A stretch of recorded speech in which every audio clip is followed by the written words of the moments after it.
I am live here.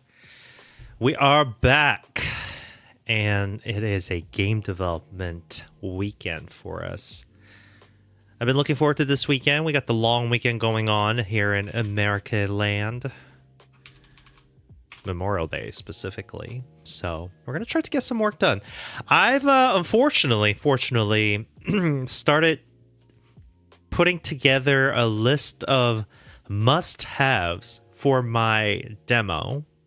Remember, if you guys have been following, we have the Through the Shatter available for wishlist on Steam right now. We've been working on that, trying to get that demo going by June so we can do some marketing push, etc., etc. So I was like, you know what? I got to figure out what exactly I need, like what the experience needs to be there for, before I can say this is ready for demo or this is ready for testing. Because it's like, I don't want to get feedback on things that I already know. You know, that's always has been the biggest thing. So put together a list here. Unfortunately, as I was saying earlier, some of the the level progress and the mechanics and the must-haves feel like I need to revisit the very first time experience a little bit. So there's going to be a little bit of reshuffling. I mean, it's definitely reusing the parts of the game that already exist, but it's like, you know, I need a system that allows me to control different parts of the game, activate different parts of the game in and out of order, without any side effects, which will be not easy. But yeah. I don't know. I feel like I could have gone live a little later today. I know Friday 6 p.m. probably is not or 7 p.m. I guess. Pacific time is not the most engaging hour from my experience, but here we are. Ooh, I did say I'm gonna change it to just chatting now, so I'm gonna do that. I'm gonna change the category on my Twitch to just chatting. Let's see, what should I call the title? I think what I should do, it should be a little bit more generic. Indie game dev in stubborn indie game dev in a world of AI. How about that? Ask anything. Maybe I should change the, what do you call? Hey, Covino. Bowen. Hello, Bonen Krautsoft. You saw my test. I did the test chat because that's how I spawned the little berries. But here we are. How long have you guys been here? I was talking to my VOD viewers. I don't usually expect people to be here at this hour. But yeah, I'm gonna turn it over to just chatting. Let's see if I get in trouble for this. I figure I do a lot of chatting anyways while developing. It's not strictly development. That it almost feels like it's just chatting anyways. Govino, did you see my form submission? If you're still here. Hey, Bobby. Taste. Okay, everybody's just saying a word that starts with T. Bonin says, nobody enforces categories. I know. I guess it's like the expectation thing, I think. So my idea is is it better to be hitting and reaching out to the audience that expects exactly what they're about to see, and then have a happy audience high percentage of the time, or put myself out there in a really wide net and then risk having low satisfaction audience with the algorithm favor one or the other? In a YouTube world, at least, you want to do the first one where you cast your net to target only the audience that would watch you, because the algorithm prefers that. But stream, who knows? Crosssoft says, people sleep in game categories. Just do both. Yeah. Honestly, I got this idea because I saw one of the I think developer streamer that was in a just chatting category, and it was like way more audience than I've ever seen in any of the software category before. And I was like, I guess that makes sense. They're just like chatting, especially if you got the looks. I think that's probably a big thing. You need the looks and the voice, I think. Is that too cynical? I think that's a lot. Unfortunately, that is a lot to do with the reality of content making, I think. Kavita says, and you got all of them. Great, thanks. I appreciate it. You know what? I was fishing for a compliment there. That's my fault. Anyways, Covino, I don't know if you've been paying attention, but I have a day job now. I've been working there for 3 weeks. In fact, actually, before starting, I haven't even checked if I have any message at work for ending the day. Hardworking. Okay, we're good. The only thing about that is that because I'm a software engineer in this new world at a big tech especially, I'm forced to use it, Gen AI. Well, I'm not forced. It's just more convenient to use it. And that was the first time I've ever used it as part of my workflow. So I'm saying this as a preface to be like, okay, well, I don't want to use it for my main like final prod facing things, but things like internal tools. Like I have this, you know my game where I have the graph thing, and I was like, oh, you know what? I don't need this to be a real thing, but I just want to be able to see what my map generation looks like, so I can verify and validate quickly. And I was like, well, that's just like visual confirmation, and it's just something for me, not for the audience. So I made internal tooling vibe coding, and I was like, okay, well, this is great. So I think this is one tolerable use case for it. Now it still messes it up. I have to still give a lot of direction. I could also, from the works and my personal experience so far in the past 4 weeks and whatnot, I can definitely tell how much more powerful it is in the hand of people who already know how to code and understand software, like myself. Bonenkrautsoft says, I'm awaiting someone coming in and asking if you're a hacker and can help them with their printer. It's a POV. You are a tech worker, professional at a family gathering, and your grandma or aunt asks if you can fix the internet or whatever. And that's actually a common. The funny thing is that I actually don't know a lot of things. I'm like, I know how to ask questions, but then like people get frustrated. People who don't know get frustrated for like these things. Like if people go, oh, can you help me fix this? And I go, oh, is it this? Is it that? Did this happen? A typical diagnosis. And people are like, I don't know. Aren't you getting paid the big buck for it? I'm like, okay, I guess. That's not how it works, but okay. Bonan says, I mean, that's what just chatting category is. It really is. But you know what? Luckily for me, I have a high tolerance for BS. So I don't mind it. All right. So some of the things I've decided, I need to tie down the first time game experience. So I wanted to make sure there's a progression of the feeling of playing the game, enjoying it a little bit. When the player finally like understand the mechanics and like start to get better at it, next level.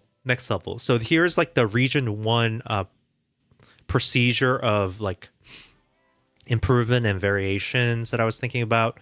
All right, so the first thing that I'm working with right now is this new idea of NPCs having a very different versions of the NPC depending on the seed. So at the beginning of the game, a random thing gets rolled, and then NPCs affect the world differently. So it's not player through dialogue affecting how the world and the people have done. It's the moment of you starting the game that branched the world into multiple decisions. The concept is a character in a game, NPCs, were in their important moment of life where they were making a critical decision, and then the crystal broke, and then the world branched. So some players would get some version of the NPC, and others will get other versions of the NPC. So that's what I was doing. And then I wanted to have a little bit more like story-based opening. And I decided that I want a home base, like Enter the Gungeon, as opposed to restarting from all the way beginning. So that's what we're doing here. So we're gonna get through that. So my game is currently not broken yet, I think. Ooh, and then I finished my generation. That's what happened last time. I did this off screen. I'm definitely getting lazier. It really feels like I drank from a poison pool. The Witch's Well, if you remember Baldur's Gate 3, in the first area, there's a well that you can drink from that gives you like benefit, but if you drink too much, like it makes you sick. Hey, thanks for the follow, Zebu. That's what I feel like. I feel like I just gotten sicker and sicker because, you know, for like past 3 years since I got laid off from Google, before I went back to work, I was just doing this from my experience of before Gen AI, and I've been staying off of it because, you know, I know what it's about, and then it's not very helpful. And then now that I'm working and I used it a little bit, I'm like, oh, it's getting me really lazy. Oh, by the way, this is a generation. See? Auto-generated little map-like thing. You see there's a mountain nodes here, so it created this like mountain range. And then you can see, you know, it gives this like little landmass. And you can see the forests here. Different pockets of forests. It's pretty satisfying to make this. Now, I gotta definitely do the whole swamp thing and such, but we're getting there, we're getting there. So I'm gonna make this a home base. My idea is that different home base characters will set up shop in these nodes. So when you're at home base, you can like come back here, visit them. And then I also want to get rid of this whole like movement limitation at home so that you can move around for free. So we're gonna get through that here. So some of these tutorial messaging that is old will have to be replaced. But yeah. So those are some few things working through. Our musician that I hired, Freddie, is working through some options as well. So we're getting there. We're getting there. Oh yes, I forgot. I almost forgot. I need to do a pinned comment for our Steam page so people can wishlist the game as I work on them. So if you haven't already and you've been following me, or you're just following me and you like helping indie game developers for fun, do wishlist right here. I'm gonna try to find my own Steam page, which I can never remember. There it is. All right.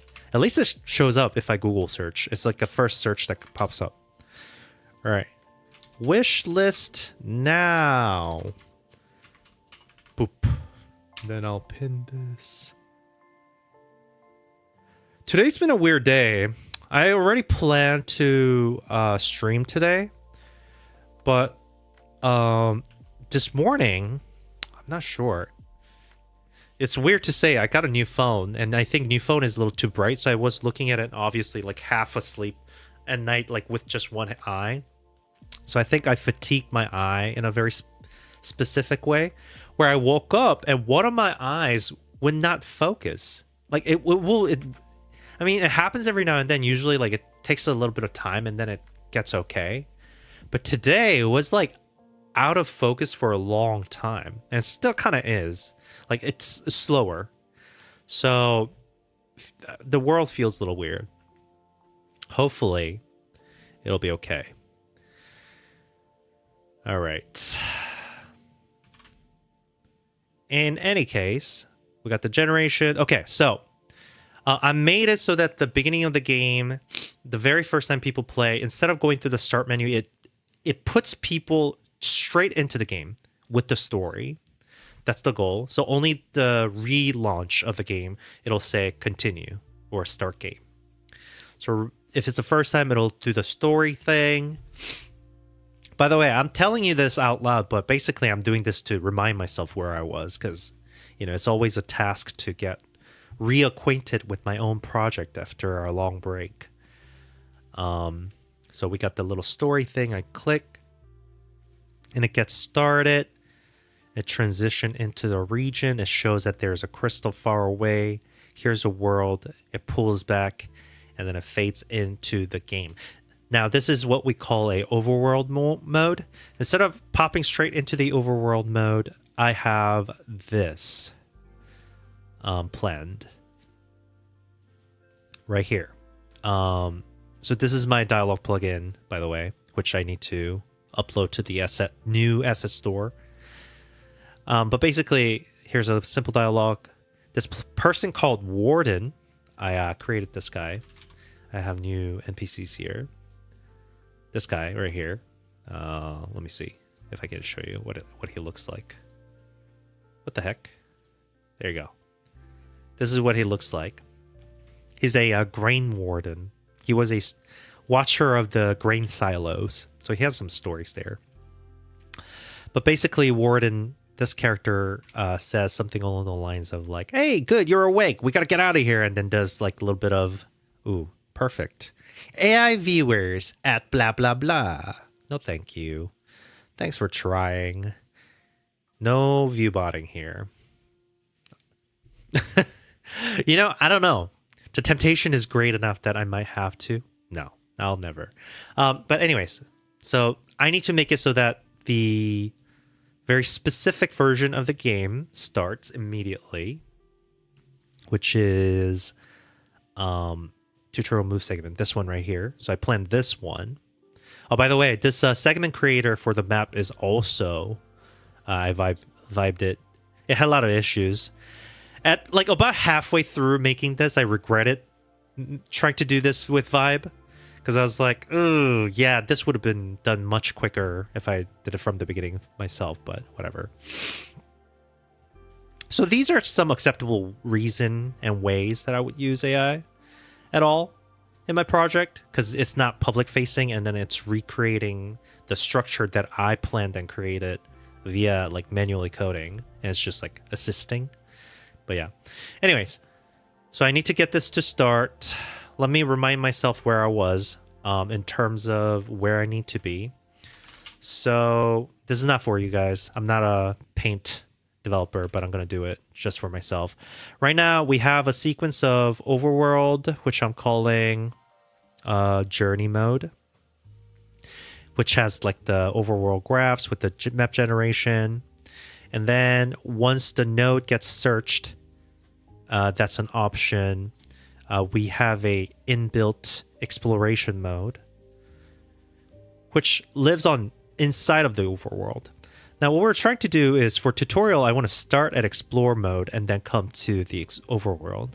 So that means I can't do the usual flow of what we've been doing of like this flow. We got to make it so that this is two separate mode that I can jump in between, back and forth, where starting from one or the other doesn't impact the relationship between the two. Right now, it's very tightly coupled, and this is why when we're making software, we want to make sure that we decouple some of these things. I should have known.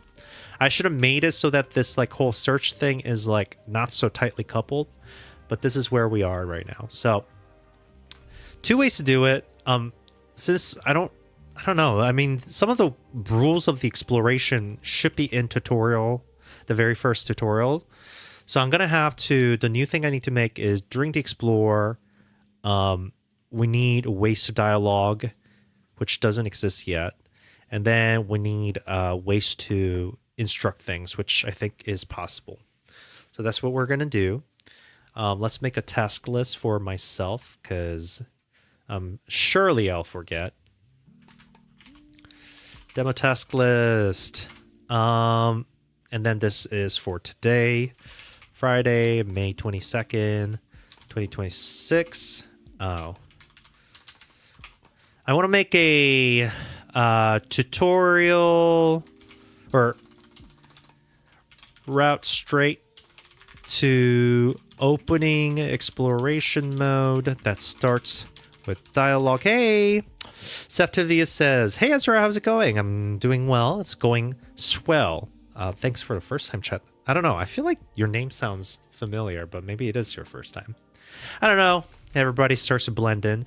All right, route straight to opening exploration mode that starts with dialogue after region map view instead of overworld. So that means this will come with the decouple exploration from journey mode, which is whatever. It's a huge task. And then trigger dialogue from exploration, etc., etc. And then I had the plan of there's this thing. We gain provision. That's fine. Yeah. So I think that's the first thing we want to do. This is our goal right here, right now. Okay. It's going to be a big surgery. A lot of boring work today, but this is the work that we need to do. Septivia says, actually, it is my first time here. Been watching some of your YouTube videos, though. I see, I see. Well, thanks for visiting and stopping by. Appreciate you being my viewer. I know I've been pretty quiet in the YouTube side of things. I have actually a lot of ideas and a lot of things that's kind of built up that I need to make videos on, and I promised a lot. But I've been focusing on getting this demo out, and then I've been working my day job now, so it's been rough. It's been rough. I really miss making YouTube videos, but, you know, maybe it'll make diamonds, meaning the pressure is going to make a good quality videos. There are a few things coming up. Another GMTK Jam at the end of July. So by June, get the demo out. By July, we're going to do GMTK Jam, which will obviously be a yearly vlog that we always do. And then, of course, I promised the art for developers for better pixel art. And then bunch of stuff. The generation wave function collapse tutorial. I gotta redo the dialogue manager introduction because I've just added localization feature to the plugin. A lot of stuff going on. Credentials here. I like art, by the way. I actually do commissions for fun. I don't do it for actual earning. But I just get what I think is people are willing to. This is what's my recent commission. I know some people might think that it looks awkward, the angles are wrong or whatever, because that's because I am still learning. But yeah, see, this is, I do want to change my art style. Part of me is like, ooh, I love it. Look at the face. It looks so nice. I rendered it out. But like overall, just kind of feeling wise, it's like, it's too painterly. I need to switch over to doing a little bit more outline work as opposed to just doing this thing. But yeah. So I do art for fun. Here we are. Anyways, I still have another commission. I have one more commission slot open. Septavia says, on my side, I've been struggling with a prototype I want to do. I'm a beginner in Godot, coming from Unity, but I have always been a perfect code obsessed person, and that's paying a toll on my patience and motivation. You know what? You sound like somebody who would benefit a lot from... well, perfect code. Okay, maybe not. Okay, let me show you my VS Code. Yes, I'm using Kuro. I only downloaded this because it's what I use at work now. But let me show you.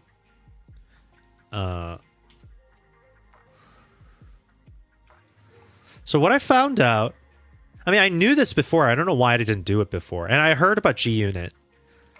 Basically, I made a testing framework that you can launch via the terminal by using Godot headless, like the headless version of the Godot launch. That was meant to launch a server to run scripts. And I use that to do integration testing / unit testing for like being resilient and regression proofing.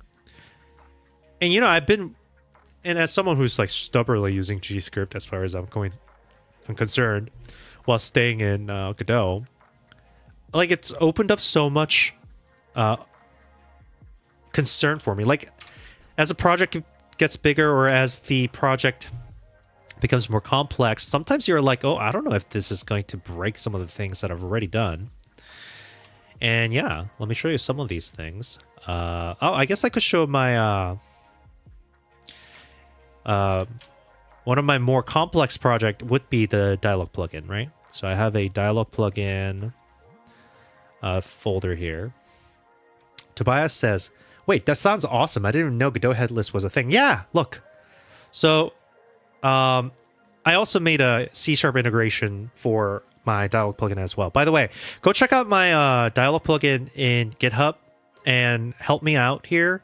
What I need help in is more testing. It's the dev branch. I haven't pushed to main branch because I'm like, okay, this is my first time actually like adding a huge amount of a feature since the last development. And then, you know, I did it between everything. So like, I don't know how resilient it is, but I added a lot. The new features I added with this, by the way, this is a link if anybody's interested. If you're watching this as a recording and can't see the chat, so you can't get the link, just comment and I'll drop this. Basically, I mean, you're familiar with my dialogue plugin. We had this thing, and the way it works is that obviously we have scripting, and most of the customized functions were via the signal. And then you get the dialogue. I mean, roughly speaking, you get a little note called Easy Dialogue Reader, which has signals that you can listen to. So right here, if you look at it, Easy Dialogue have 3 signals, mainly custom signal received, dialogue generated, and end of the dialogue reach. Basically, these 2 are the only thing that you need to pay attention to. And basically, you know, it takes these little nodes. So you use the left side as an organizational tool and then the right side as a writing, so that you're not visually programming, but then you're also seeing the branching logic of how things are looking and organized. I also added a new feature of like searching, where it jumps between the nodes to search. So this is one of the new features that got added. Anyways, so it's very convenient, and it has syntax highlighting. Only problem was that the way I used it was when it's saving, it used to save this as it pre-parsed into a JSON file, which means when you're doing version control, it's really hard to read. If you're GitHubbing or you're publishing it into your Git and you made changes, it detects a string change. The version control system will detect it, but then like it's not very human readable because it's a minified version of JSON. So I made it so that it's backward compatible. It still does handle the JSON, but now it saves as a EZD file, which basically is a single text-based file that looks something like this. And as you can see, also I made a VS Code syntax highlighter so that you can use the VS Code as your IDE of choice for creating these dialogues. As you can see that it's a single file, so it's easier to see as a whole. Some may argue this is easier for vibe coding if that's something you're interested in. Vibe coding your dialogues. I don't recommend it, but it is what it is. Anyways, and then C# support. So I made a C# wrapper for the GD script. What else did I do? I did localization, so that there's a localization feature. Anyways, long story, and then I also made the headless tester test framework. So my test framework looks something like this, where it has a bunch of asserts, assert equal, assert true, assert false, and stuff like that, right? And basically my script, the GD script that is the tester, you need this like bin thing on top. And basically I also did this way, where I have a test config. So I could just run the test. So my test shell is run test. So I could go, let's see, test, run test PS1. I think I could just launch that. And then it just runs it. And I have different categories. This is my test suite. Look at that. So I accidentally made a test suite for general GD script inside of my dialogue plugin. My original intention was that I just wanted a tester for the dialogue. So I made a headless tester for testing the dialogue, where you can assert the dialogue node that's been visited. Like you can be like, oh, if the player makes choice A, choice C, choice D, resulting state of the dialogue is blah, blah, blah with this type of text and choices available, right? That's like a good way to lock down and test your dialogue flow. So I made that, and I was like, wait a minute, why don't I just do it for the whole thing? So I made a separate tester that's just generic assert that runs the GD script. And so this package has both. So you can see under testing guide, you got a bunch of stuff. And then the localization, so I added the localization feature. The way I do it, because I am parsing these dialogue into like display text, the symbol for page break. This is display text as a choice node name, that I know which one of these are the strings that are meant to be public facing. So I get all the tokens and I auto name them. Basically, this will be named start 0, start 1, start 2, start choice 1 text, or something like that. So you have this like readable, identifiable thing. It outputs a CSV file, and you can grab that via the command like this. You can go dialog.export CSV and then just provide the dialog resource, which is your EZD file, and it spits out a token. And you can replace that mapping with your own translation. So I have a localization feature recently made. And yeah, I'm pretty proud of it. I mean, because it was such a huge change, I have a feeling that a lot of things are broken, even though I did a lot of testing. You know, sometimes it's hard to go through all the testing. So I do need people using it, finding things wrong with it. Tobias says, wait, that sounds awesome. I didn't know Godot headless was a thing. Yes, yes, yes. And then Tobias says, I don't have a need for dialogue plugin, but this looks extremely expensive. Hey, thank you. Thank you. Appreciate that. It's been fun. It's been fun. And the tester has been really... Okay.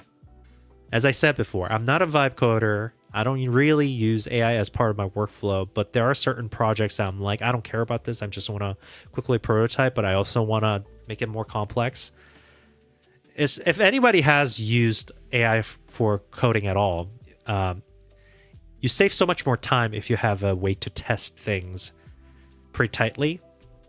So having that tester has been a lifesaver for those use cases. Anyways, okay, so we're gonna go straight into it. So we said we're gonna split this out. Right now we're going straight into the journey mode, and then when the journey mode starts, we do all these things where the overworld is generated, and then inside of it I have this separate explore mode on it.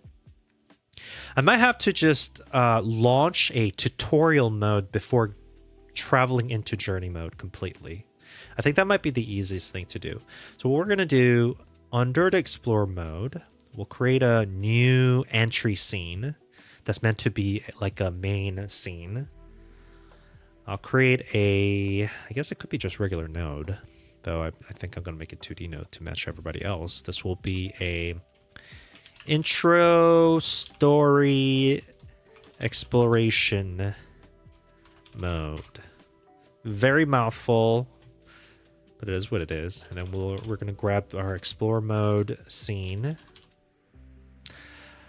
Only thing is that there are a lot of UIs that well, you know what? I'll just do it. I think it'll be okay. Explore mode will just take all these things, the journey manager, game stat logger, and all that. So I guess we don't really need the logger here. We'll have no op on that. So maybe we make sure that it skips usage of these if it's not available. Okay, we're not using it anyways. That's good. I don't know why it's even there then. No logger here. Game stat is definitely being used. Journey manager definitely being used. Okay, game stat. I guess I could create a fake one. So we'll make a fake game stat here. Yep. I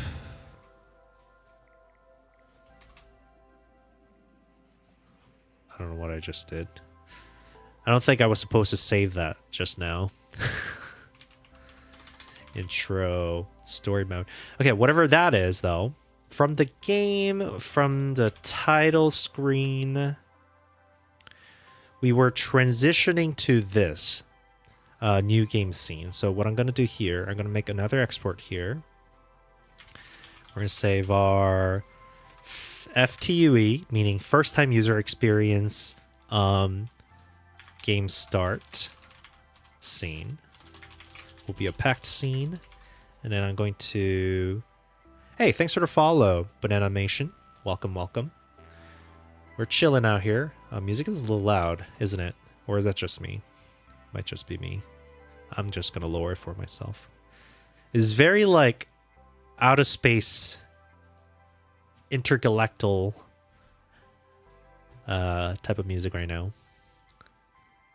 Hey, Mikori! Bobby says, I'll be testing it as a Godot beginner making a dialogue-heavy game over Perfect in the Discord. Ooh, if you're a beginner, it might be a little rough, but that might be a good reason to test it. See if the documentation is something that you can follow. I mean, that's one of the reasons why I wanted to make it a video, so I can teach people better. Like, the thing about my dialogue plugin is that it's robust, it's flexible, it's actually easy to use once you set it up. But the thing is, the reason it's flexible and robust is because it allows the developers to hook it up however they need to fulfill their needs. Which means the hooking up part is not streamlined. I mean, there are like streamlined parts, but there are certain programming concepts in Godot that you need to understand in order for you to hook it up like in a way that you want to, you know? So that may be a little pain, but we'll see. We'll see. Yeah, try it out, Bobby, and I'll let me know. McCoy says, how's it going? Did you upload your plugin? I didn't upload it onto the asset store yet. I don't know. I feel kind of scared. Should I just push? I mean, I want to do a little testing on the dev. So it's still on dev branch, all the new stuff. So I want a few people to test before I, push it to the main line. But yeah. So recruiting helps here. Yeah. Go check it out. Make game jams and whatnot. There are actually 2 game jams going on. There's GMTK game jam that's going to happen in July. And then I believe Juniper, if you're familiar with Juniper Dev, a YouTuber on Godot / game design. Very popular person. They announced a game jam that happens in June as well. So there are some game jams that are coming up that are high visibility, I suppose. So we'll see. That might work out well. Maybe that will be a great opportunity for us to test out the dialogue plugin. But Animation says, game jams! Yeah, exactly. Chris says, publish the old one at least. I guess I could. Maybe if I feel up for it at the end of the day today, I'll do it. Otherwise, I'll do it tomorrow. Tobias says, yeah, Juniper, having one soon. Yeah, exactly. Juniper has been fun to watch. I low-key want to be like, hey, Juniper, I know, like, I want to do collab, but I'm such a small dev that I can't even, like, suggest that. I would love to do the dev side of things for them. Because I'm like, ooh, you got great things that I could learn. But yeah. But Animation says, is Godot fairly user-friendly? If I am someone that is familiar with implementing stuff on engine stuff, but am also terrified as an animator, it's pretty friendly. Also, documentation is really good compared to other ones. So Godot document, I mean, I think that's the benefit of it being a popular open source solution. So good, right? Look, getting started, your first 2D game, blah, blah, blah, blah. So many community posting their own tutorial. UI is pretty self-explanatory, especially if you use other engines. They're a similar concept, but it's more lightweight in my opinion. So yeah, I would say so.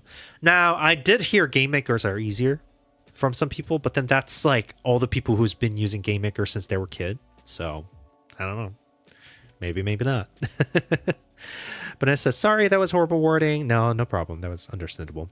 But Animation says, is it good with 3D? I mean, merely a year or a few months ago, that was people's argument of like, ooh, a 3D, not good. But like, it's pretty good. There are pretty good like games out there that is 3D that's made in Godot. It's just not their main. They don't have as many like a Pack Leaders that's a 3D game that's made in Godot. It's just because, I mean, that's mostly because a lot of indie game developers, solo developers who happen to be on open source don't make 3D games in general. So like you don't have that many examples. But the people who do, they say it's still like lacking behind in terms of like what Unreal Engine can do versus like Unity can do. But like, you know, a lot of community out there, they're always making developments. They've made strides of steps and improvements too. So I think there are a lot of resources out there if you need to. Cooley says, holy, late stream, just popping in before bed. Thanks for popping in. I appreciate you being here, Cooley, for a little bit. Wait, I missed you. I missed all of you. It's been a week.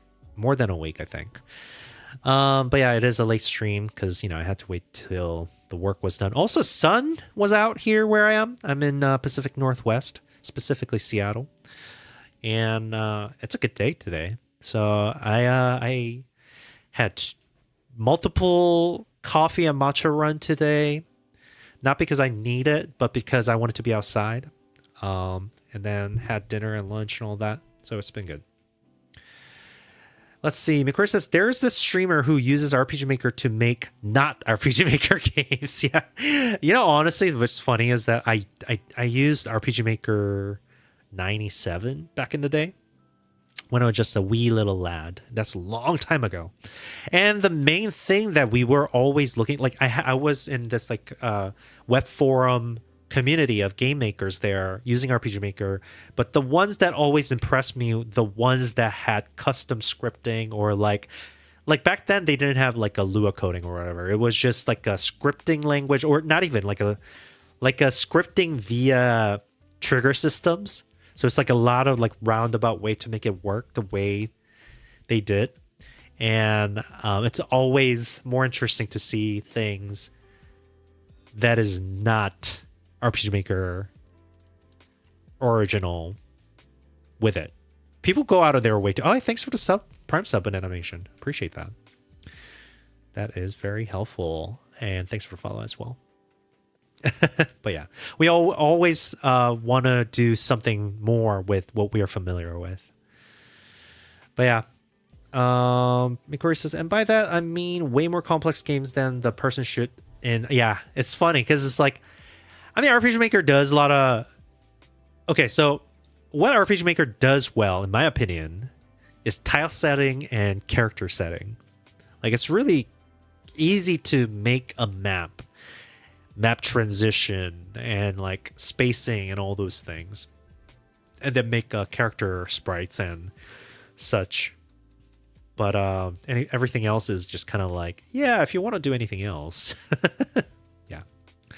Hey, this sounds familiar. Moonwood Games. I can't say it. Moonwood Games. Wait, this person's, I'm familiar. Why does this name sound so familiar? I must have been rated or something. This is a really good looking sprite though. I see. Yeah, I mean, by looking at this, you wouldn't think that this is a RPG Maker game at all. Very cool. I love that.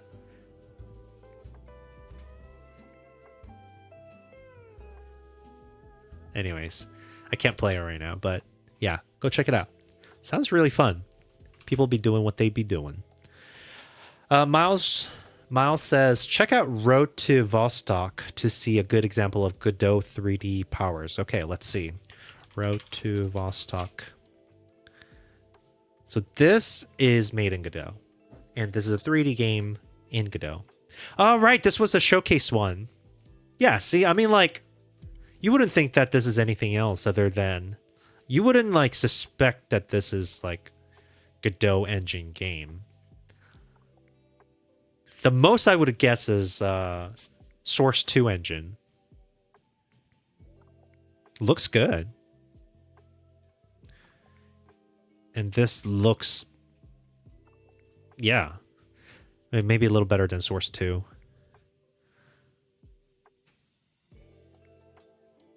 A lot of cool stuff. Yeah, this looks pretty good. And in terms of like post-processing, it seems like it has a lot of things. Like you can't do anything about just like the texture pack. Like the you know, the wrapping and the quality of all these things is just the ability of your artist. You can't really blame that on the engine itself, but this looks pretty good. So here we are. 3D game, very much doable. At least at the level that you're thinking of, I'm sure. Bonenkraut says, which version? Which version of what? Are we talking about RPG Maker? McChris says, I just noticed you don't have a play my game redeem. Oh. Yeah, I got rid of it because people were really confused about that. Should I put that on back? I don't know. Like, is that distraction from the game development or what we're doing in general? Maybe, maybe not. But Animation says, it is refreshing to see good game dev content. Oh, yeah. Game dev content is fun. We're trying to survive here. We want to support everyone. We want to chat about things that we like. Let's see. McCrory says, imagine this game in the NVIDIA branch of Godot would look amazing. Oh, yeah, that's right. They also did the RTX branch for Godot. I mean, that's the thing. Godot is open source and available for, you know, public build, right? It's free. So if a company, a people, or a studio decide that, hey, you know what? Instead of developing things from the scratch, I'm going to just take Godot branch and then add our stuff to it to make it better or whatever. Like adding NVIDIA features. It's a thing that you can do, and people do that. Bonenkraut says, RPG Maker you were talking about, at some point you had Ruby language scripting available. Yeah, now I started on it before all the scripting language was available. Like when RPG Maker 2000 came out, that was like life-changing to me. At the time, I was in elementary school, I believe, or something like that. Bonin says, but in RPG 2K, RPG 2003 Maker, there was also some sick custom games such as Valsabor, which was author only ever did a huge demo, but later went on to create Crossroad on Steam. Oh, I see. Yeah. 2000 and 2003. Those were like the times when I think that was the first time when 2000 came out. That's when their visual identity changed a little bit, because they were like very strictly like 32 by 32 before that. 32 pixel by 32 character sets only until that point, and it had like locked resolution. And then starting 2000 is when things started to look different. Bonin says, German RPG Maker scene was kind of big. Can I show you Valsabor? Yeah, sure. Valsabor. I'll take a look. I see. RPG Maker was big then, huh? I mean, JRPG was in general a big genre. See, this is perfect that we made it a just chatting category today. I know. Like, I've been staring at this code for like past 30 minutes. I haven't done anything. We're just chatting, but it's okay, right? We're just vibing on Friday. You know, this is what it's about. I need a haircut. Oh my gosh. This looks so... What's going on? Should I wet my hair? Oh, it looks so messy. Sorry, guys, if I look a little messy here. Oh my goodness. Yeah. Should I search it? Should I search Valsabor instead of waiting for you to link it to me? No, I think I'm gonna just wait for you to link it because I wanna use what time I have for myself on what I'm doing here. Okay. So title plays, and we said the FTU game start scene will go straight to the intro story explore mode. And that is where we're going to go on very first transition. Hey, thanks for the follow, Dwangus. Appreciate it. Everybody follows. That's good. Let's see. Where was I? On crystal area input event, this is when I'm clicking the crystal, it breaks, it does this thing, and then we're exiting the scene and we're providing this scene as our new thing. So we're going to do that instead. And then the start menu clicking, we'll do the new game scene here. Cool, that's just a resume. So now I know for a fact that it'll go straight into the intro story mode thing. Here, we're going to attach a script. It's going to be intro story exploration mode. And then this one definitely has a bunch of things, one of which is the explore mode here. And then we're going to have a start method here. And we're not going to do anything to the world state just yet. No region thing. I do know that when we're exiting, move to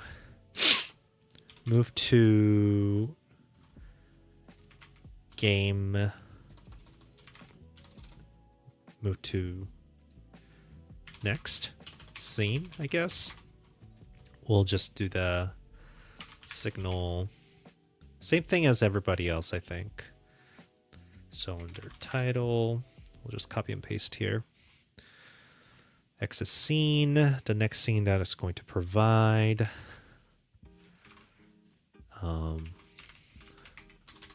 Which I will obviously call here. Export will be the next scene. And that's where it's going to go. And then we'll assign region map mode, I believe, is where it's going. And it's going to transition out of that, I think. I think that's what this was here. Yeah. Region map mode. Yeah, exactly.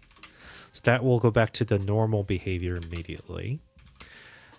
All right, Bone and Kraut has shared the RPG Maker game from back in the day, 2000s. Okay, I'm going to have to mute the sound, though, because most likely that I'm not going to be clear on that.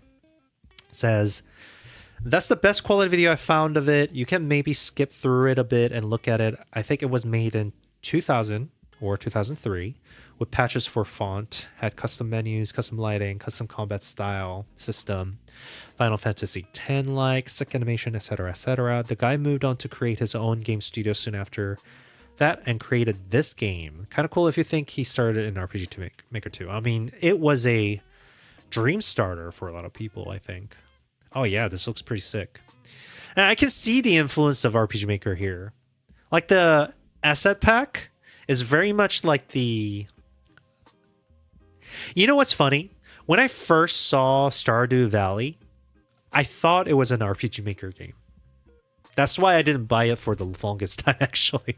This looks really good, actually. So this is not made in RPG Maker. This is like they made it their own. But this person started as this. Oh, yes, nostalgic. Those are definitely like 2000s RPG Maker. Oh, yes, this is definitely RPG Maker. Oh, wow. Look at that. You know that's so hard to make. Those like custom jumps on the terrain. Very cool.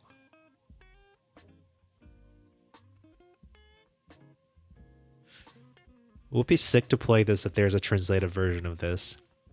And Kommunal ist uns verdammt. Can you hear bist du? Erstige kam. Verkis. Was soll ich jetzt machen? Ist davon. Davon. Wir können ihn nicht mehr zurückholen. Check the combat? Okay. Where's the combat? I'm sure I'll see it. Oh, yeah. Okay. Yeah. Because RPG Maker doesn't do this style of combat. They do the screen combat. So this is definitely a custom made one. Very sick. And now they have this like the order, speed-based order thing.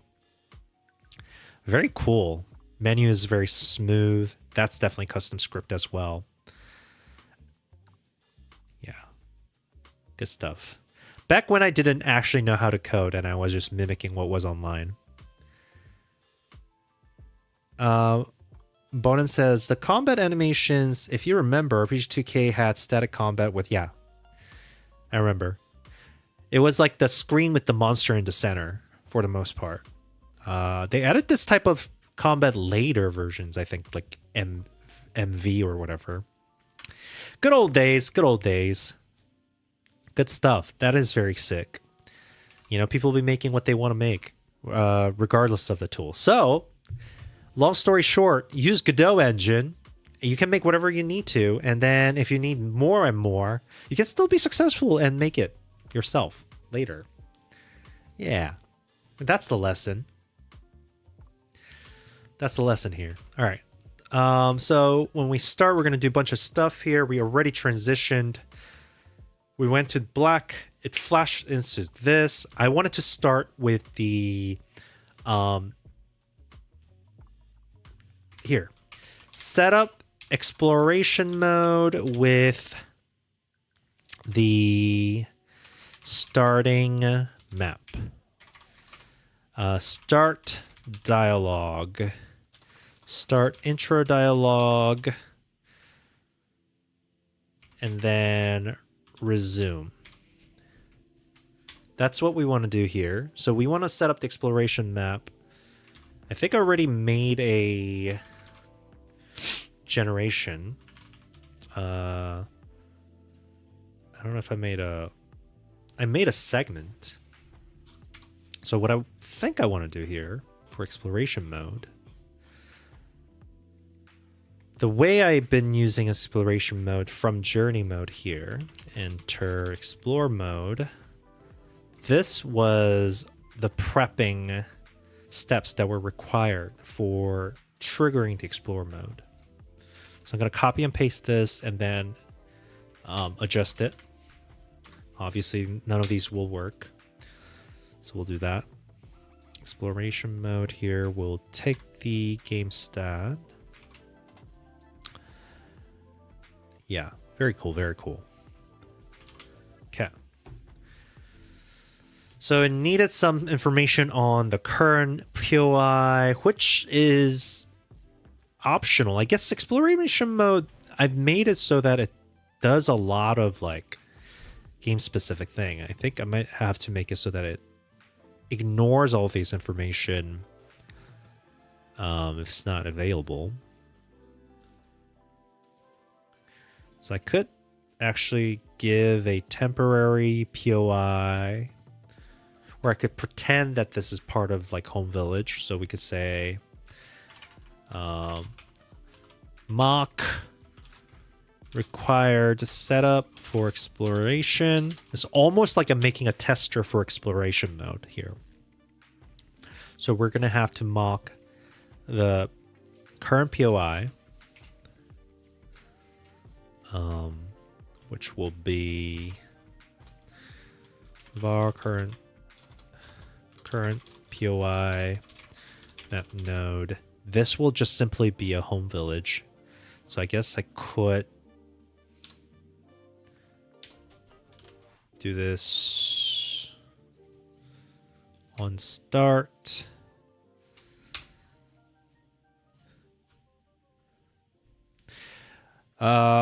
Bonin Crouchsoft says, I found it, I think. This was the GitHub repo that had the English patch game, and you can run it with easyrpg.org. Oh, very cool.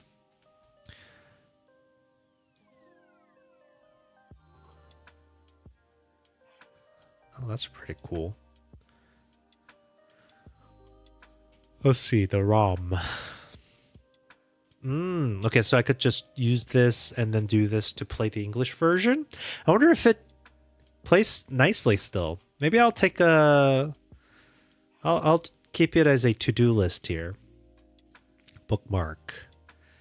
New folder. Not under art, though. Hold on. Under... New folder... Future game,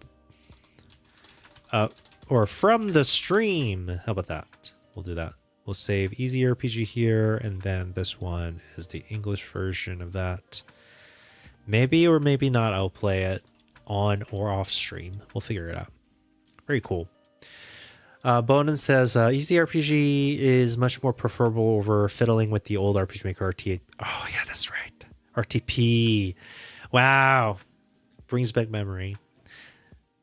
That was a lot of issue too whenever I got the game from other people, it's like, oh, I don't have the RTP, and like, oh, I gotta install the RTP, but it's like, I don't have the RTP. Good times, good times. All right, so what we're gonna do here, map node helper, get instance, and then we're gonna get a home node here. And we're just gonna use that as our current POI. That is mocked. That's required for the exploration mode. The gen config. So we need to create the intro world. I think I'm going to save as. So we got the exploration gen config, and we're going to create a new resource here. Exploration generation config here. Did I already have that? Waking up exploration. Oh, I have that already. So what I'm going to do is either preload or export in these things. I guess I'll export in. Export the intro explore generation config, which will be explore gen config. And that will be used right here instead of the current nodes gen config. I guess it doesn't even require the current node as part of it, does it? No, it does. Okay. I mean, technically, I could, if I keep this like that, I could override this. So I could say, hey, current API is home village. And then I'm going to replace this explore gen config with this thing. And then have rest of it just follow the normal pattern here. Bodenkraut says, I tried it with the RTP first and I found the easy RPG project could have saved so much time if I went the right way with it. Yeah, I mean, that's just how we feel most of the time. Okay, I'm going to get some water here real quick because I'm getting a little thirsty. So I'll do that real quick. I'll be back.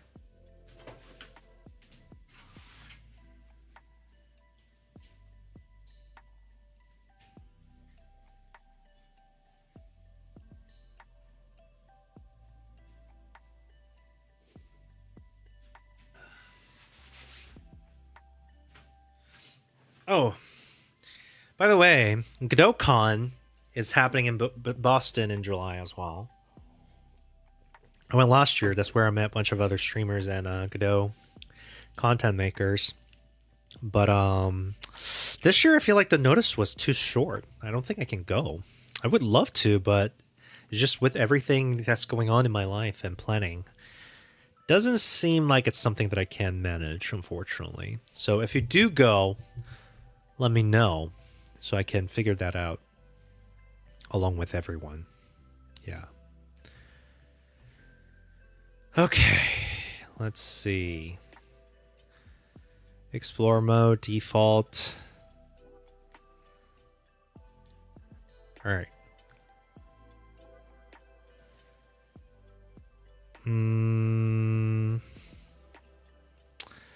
You know, part of me is like, maybe I should go to the software category. Sorry, everyone. I'm just kind of going back and forth, trying to figure things out here.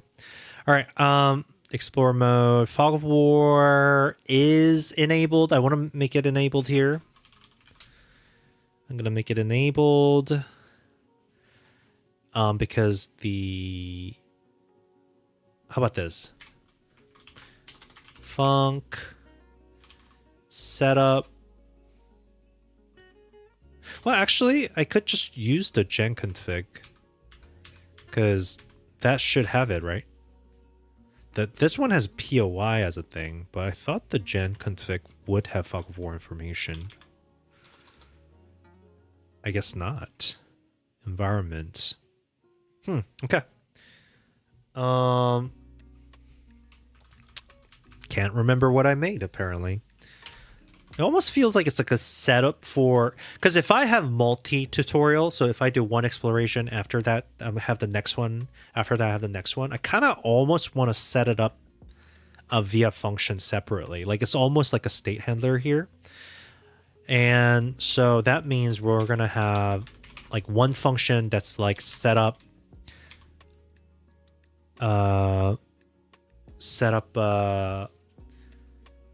intro exploration, for example.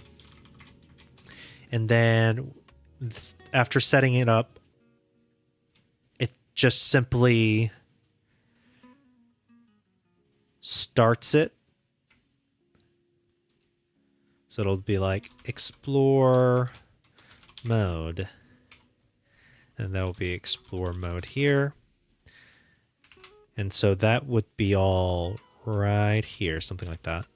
Where it's like, okay, well, the intro exploration will be true here. We're going to still generate it. It's going to become visible when we're starting the explorer mode. Start explorer mode. So over here, I would go, hey, current API. I'll just do this like that. Like so. And then, boom, set it up. And then start. Like so. Something like that. Yes. Okay, what is missing here? We're setting up the Explorer's default Explorer gen to whatever is being provided by this. Falcon War is enabled. We're generating it based on the configuration, meaning I gotta check the configuration here. Waking up. POI 8. We have the segment edit already. With the segment, I think I made a change so that this already has a start node here. So I don't think I need to provide this start node thing at all. 1, 2, 3, 4, 5, 6, 7, 8. So it should be good. We have 8 here. Empty, empty, empty. Cool. And then I might still need the journey modes, because journey mode is what has all of this. Like this menu bar and stuff. I don't want to have to recopy all this. Oh man. I might actually have to take this and implement it within journey mode itself. Because I'm going to have to reuse a lot of these things. Such a headache. Yeah, but I don't want to keep overloading this file with so many functions, like this one-off function. I almost feel like I'm thinking if this should be part of the state machine. So the very first state would be tutorial mode, which immediately launches exploration. No, but then that's too complicated. You know what? I'm just going to overload it. Enter explore mode. We're going to say function enter intro explorer mode. And we're going to do basically what we did here. Might have to copy and paste a lot of these things. And regardless of what the generation is, we're just going to have to basically create a fake world. This current POI's exploration gen config will be replaced. Only thing I don't like about this is that we're replacing it. We'll figure it out. It'll be fine. Hey, Nightbat. Nightbat says, get wrecked, nodes. No idea what I'm like this. It's the Friday night virus. We're a little too hyped. It's okay. Never can be hyped enough. Yeah, that's what I think. All right, so we created a fake current POI. We're doing this intro to explore general config. This one right now, I almost want to hard code it instead of doing another export for this. Because we did export here. I think this deserves a hard coding. So we're going to do a hard coding of this as a constant here. Almost like asset management here. We could have a resource injector. Const. It's going to be intro explore gen config, which will be explore gen config here, and then we're going to preload the, what was it? It's somewhere. I don't remember. Waking up. This thing. Right there. So we'll go over here. Use that. That means that the title scene, we don't have to do anything special. We don't actually need this FTUE game start scene. I mean, we don't have to change anything. We just say, hey, this is going to go actually to the region mode as well. It's going to go through all that. It's going to start. It comes to journey mode. It starts the game here. And then we're going to have... Oh my goodness, cat. Tiny. Oh, can you hear them? Or her? Come here. Shoulder? Okay. Okay. Oh, are you bored? Oh my gosh, she's really scratching me up. Say hi. Hi. Oh, hi. Yes. Time for cat break. Figgy. Can you hear her purring? I think I can hear her purring. Oh. Let's get the mic out of the way. Oh, you're done? Okay, bye. Yeah. Let's see.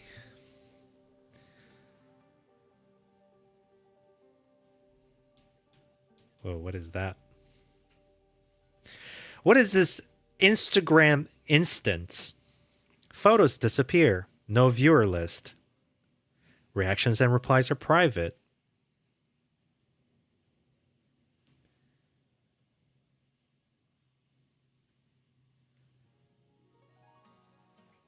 Oh.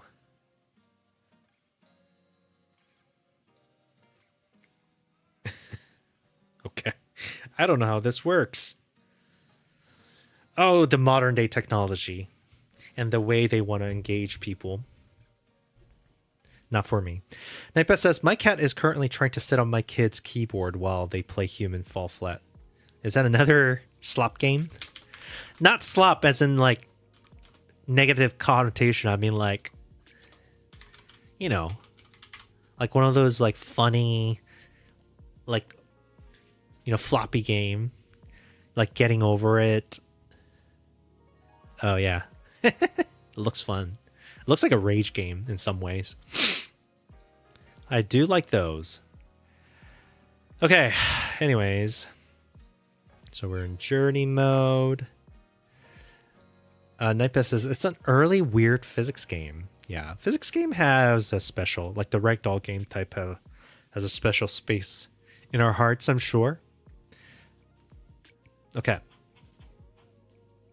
So the enter intro explore mode. I think I want to call this immediately, right? So the setup here on the start function is we have the veil. The FSM starting, it starts at the starting state, which is what? My state machine. We're starting at idle. I think I want to potentially... no, I think it's okay that it sets it up. We're still setting up the state machine. We're initializing the game stat. We're going to say provision is 0. We'll start at 3 health out of 5. 1 health out of 5? Could be a little scary. What if people die in tutorial? I mean, that's a possibility. Could be an achievement. Actually, I'll give 3 health. You start with 0 with 3 movements. Okay. So we have the initialized game stat. That's fine. Pre-processed POI models. This is for creating the generation nodes. We're loading the level model. This is for actually generating. We don't need the terrain polygon stuff anymore. We're drawing the map tile. This, I almost feel like can be done. It's okay, I guess. And then we're gonna probably do something with the veil. Maybe change veil to black. If I remember my own thing. So we assign the veil. We're setting up the player. Nightbeth says, if they die, that'll be a lesson. Build door probably, aka death, yeah. But Racing No says, good night, or hello. What? Look at this. This is out of control. I'll show you something. Reason why I thought you said good night. Depending on where people are from, look. You wrote hello like that. Look what it translated to. It translates automatically. Why does it do that? I have no idea. Yes. Oh well. It's okay. So we have the veil. All right. We're choosing to start and end nodes. That's fine. We can change that later. Oh, no. Get out of here. We're moving the player to start. That's okay. Centering the camera to player. That's okay as well. We're not going to unpause. We're not going to give control. Instead of unpausing and giving player control in the world, we want to go straight to if. Here. We need the first time playthrough experience.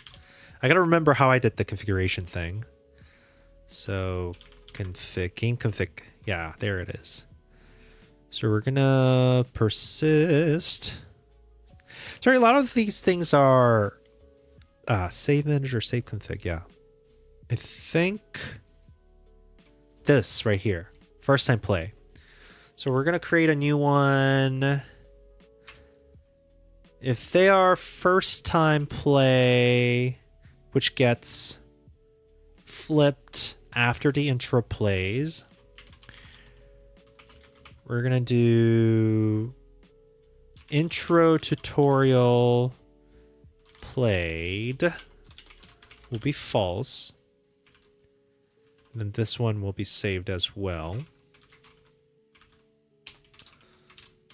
This is my overall save. We'll do that. And basically in journey mode, we're going to grab the save manager. Wait, is that? No, it's not the save manager. We're going to get the config.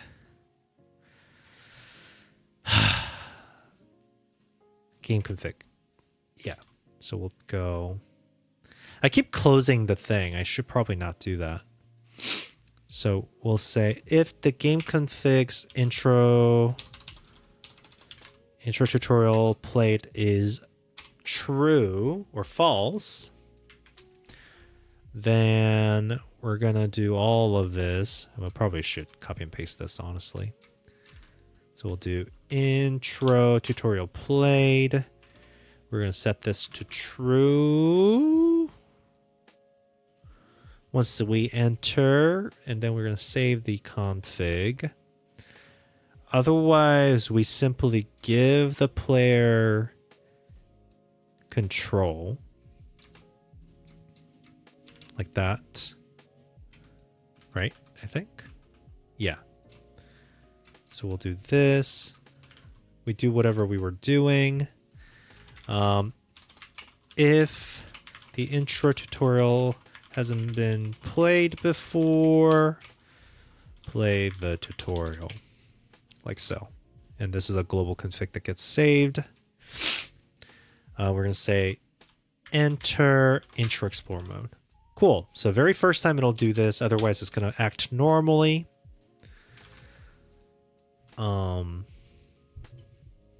Let's see.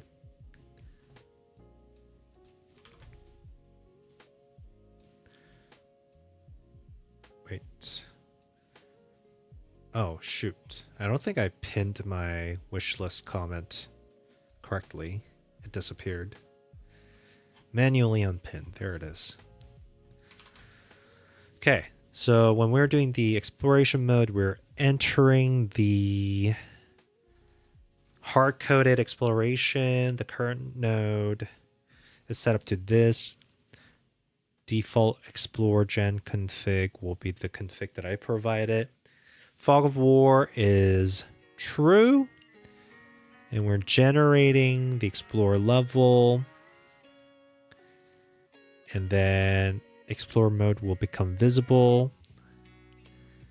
And we're changing the veil and doing all these things. These are the same thing, only the setup is different. I guess the veil needs to be set to dark here. So right now we're changing veil to explore veil color. I think I want to set the veil to be black, what we call it, to start. So change veil, main veil here, which is this. Canvas modulate, call it canvas modulate, canvas modulate. Right now it's pink. Some of them are visible. That's not what we're messing with. I want a color rect that's completely covering the screen. World dimmer, is this it? Ah, it is world dimmer. Is that being globally controlled at all? Let me see. It's right here. I almost feel like this should be under VFX. We should put that onto a VFX here. So we're gonna do that in the beginning so that we can control it from the VFX. VFX control. We're gonna assign a world dimmer. Is it camera actually? Is it visual effect or camera effect? It's a visual effect. World dimmer. And then this will be assigned var blup. And it's color rect, I think. Yeah, it is color rect. And so we're going to say func change dimmer to color. Or we should probably just provide alpha here. We should provide color, I think. Right now this one is this particular color. So change dimmer, we'll just set this to color. We probably will do color tween as well. From whatever it is from 2. So we're going to set the dimmer equals from. Starts from that. We'll make this visible. We're going to tween the color for the world dimmer to the 2 color. And then done. I think we're good here. So under journey mode, let's see. We already assigned that. So when we are entering for the first time, I want to make sure that the world dimmer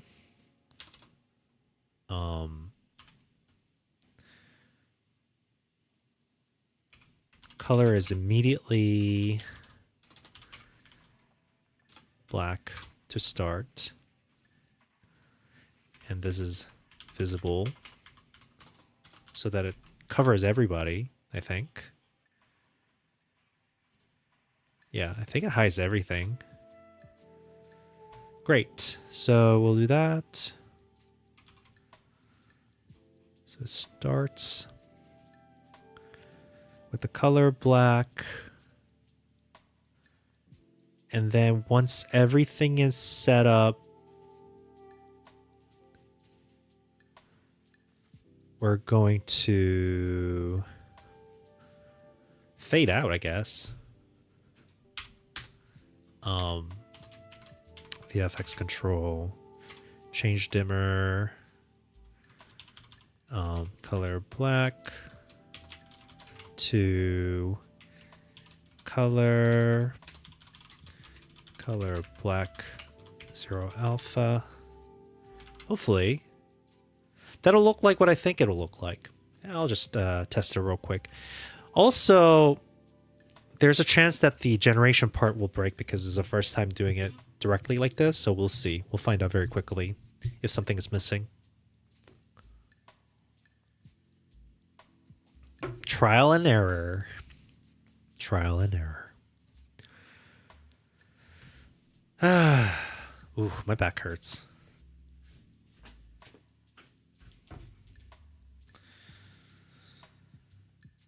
Oh.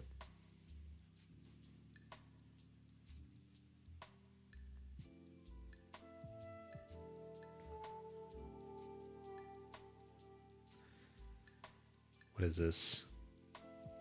Notification. Friend request. Better not be a spam. Discord friend requests are always suspicious.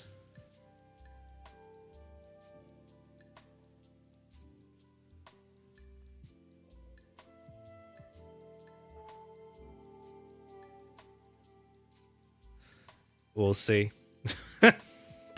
Nothing. No message on the friend request.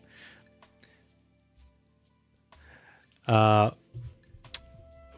said, why is it sus? Because, I don't know, there's no reason for people to friend me randomly.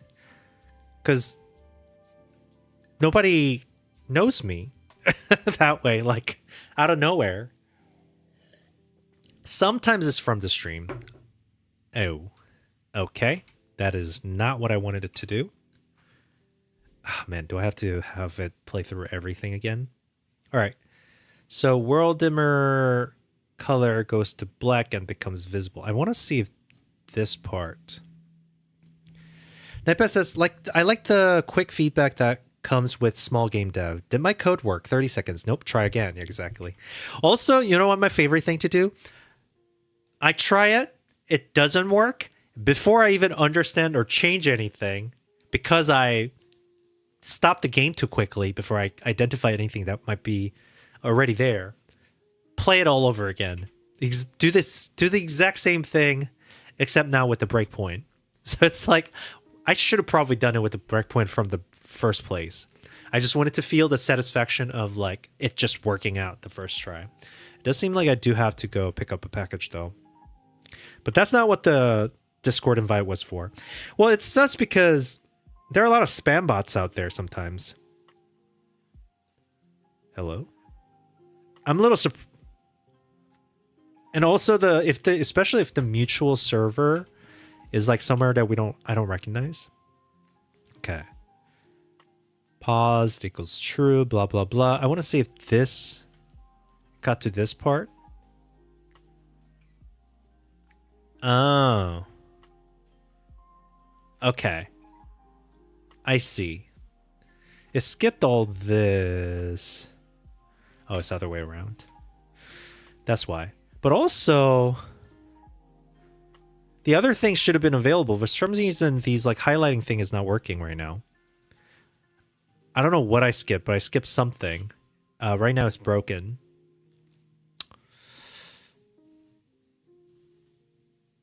I don't know what could be broken because only thing I didn't change anything. This was the only thing. I guess this is what I could do here. CD. No. OneDrive documents. What is it? CD. Oh my gosh, cat, you scare me.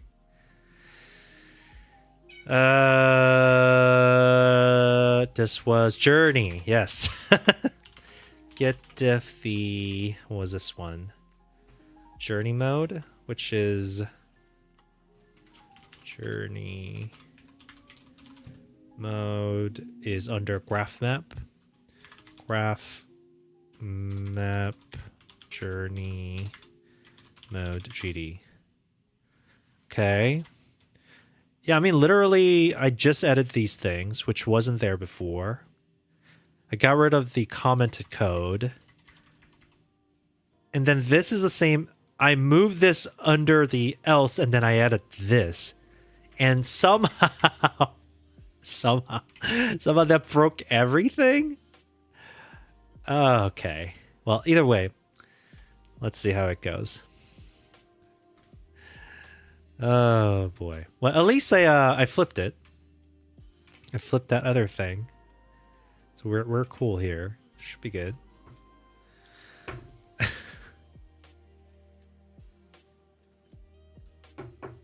For eons, the world crystal has held our world in perfect, unchanged stillness. The prophecy warns that a single destined choice will change that, shattering our reality into 1,000 fractured paths. And then it's waiting for me to click.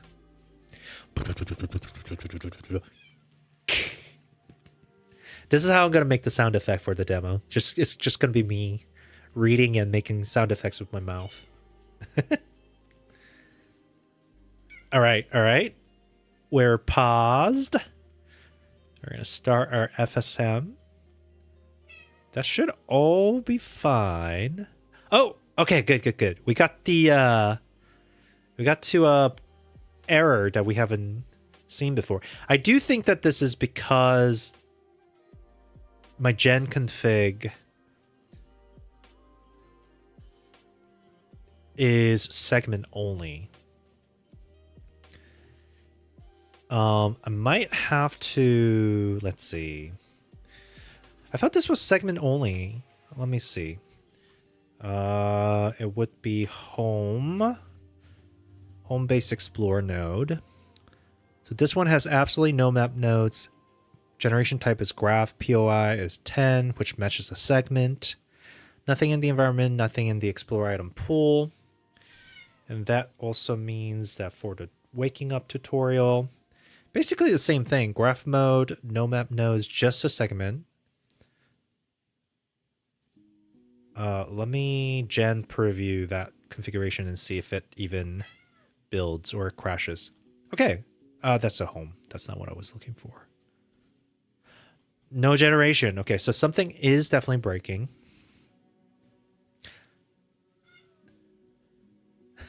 Nightbest says, one shoot the solution 20% of the time, all the time. one shot the solution 20% of the time. I mean, it works sometimes, all the time, sometimes.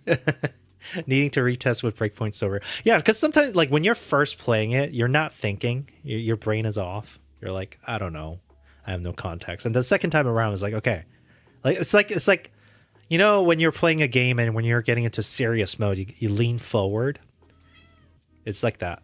All right, so something's wrong with the triangulation. Okay, get off. Oh my gosh, hold on. Hey, you know what? I'm gonna be back. I'm not getting off the stream. I do need to pick up the package, so I'll be back real quick. Let's do an ad break, shall we? Let's do an ad break. And then I'll be here like in 5 minutes. Probably not 5 minutes. I'll be here like in 30 seconds. I'll be back. Oh my gosh. Hi, me.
Okay. All right, is the ad over? Nursing says, "Hey, bro. Hi. Sorry. Did I step away as soon as you came in and said hi? Did nursing leave? I'm sorry. I'm sorry if you wanted to interact with a streamer. How could I? A thankless streamer I am. Shame. You know what? I'm gonna check. I'm gonna check if nursing is still here. Can I do that? Let's see. My chat. I feel like I should be able to see people. Users in chat. Nursing is gone. We lost a viewer. Everyone, it's my fault. Nursing, no. Anyways, it's okay. Okay, so what's the issue here? I suspect. So this is the segment I created, and then I said, "Hey, this needs an input angle of this." And here's an exit. Here's a big provision down here, blah, blah, blah. Some of these things, connections, for some reason, is being stubborn, I think. So main thing here is saying that when I try to get edges from the triangle, this is null. Let's see what triangles we have. We have null triangles, which is bad. Why is it even doing triangulation if it's just... I meant to use triangulation if there is a requirement for generation at all. I thought I made it so that the generation is not required. So I'm going to go over there. We're going to explore mode here and do load level, which is under, I think, preparation. Let me see. Enter explore mode. We have this right here. Generate explore level. This. So we have the source. Blah, blah, blah. That's fine. We come over here, we clean up, we do environments. That's fine. Does it have any safe stuff? No, it doesn't. It's going to create a whole new thing. Connections. We're creating it. We're pre-processing. We're going to load the level here. When we're loading the level, we're creating all the map POIs as a map nodes. Connections are made based on the configuration, and then we're making a connection lines. That seems to be fine. Process level. I think this is where we're doing the connections and stuff.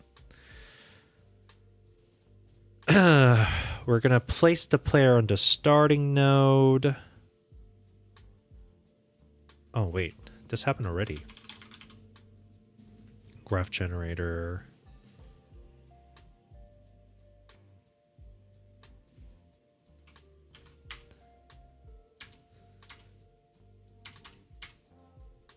Graph gen.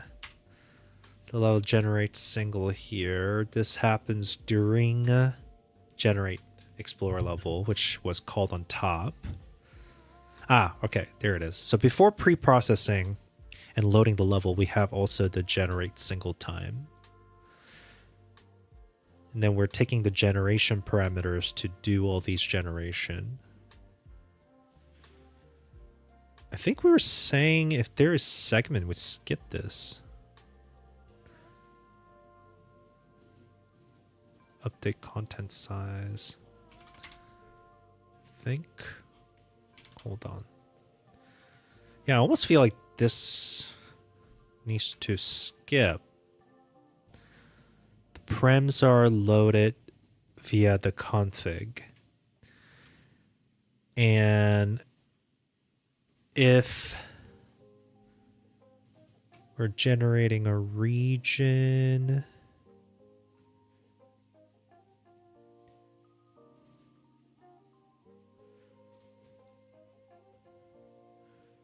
level model, generate the region. We're setting up the segments first. Is segment only? Oh yeah, this one. I mean, this needs to pass. So I'm gonna come over here and try to see what that, like, what the result of that check is.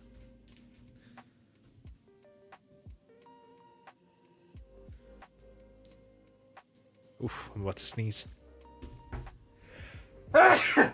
Excuse me. I mean, I feel like perhaps it breaks even before that. I mean, the whole thing is that the segment check should make it so that it's just singularly segment. This might pass during the region as well, but we'll see. Okay, so this is during region generation 1, 2, 3, 4, 5, 6. 1, 2, 3, 4, 5, 6, 7. So we'll do that. Show the region. Go through. Because it's generating level for each one of these regions. And then we come here. We're about to generate for the thing. Segment info here. We have anchor. Is it because I didn't anchor any of these? Potentially that's the reason. Let's see. So we'll say this is an anchor. We're going to pin all these actually so that they don't get shuffled. So they don't go through restructuring. That's fine though. I don't think that's the reason. Segment info is not empty. So we're going to go. If there are procedural nodes configured, use a normal pipeline. So params has values. Let's see what's on their generation parameters, which is provided. So we have POI 8, and there's nothing in the map node. We have single segment here. Crime Liker says, do you think I would get in trouble if I released a special medicine to heal all skin conditions? I mean, I feel like you will find out if you would be or not in the process of releasing it. I guess if you're talking about like you have something that solves everything and then you're trying to release it and the big pharma is like, no, and then you get in trouble, sure. I would think that if you're undermining people's means of money, I guess.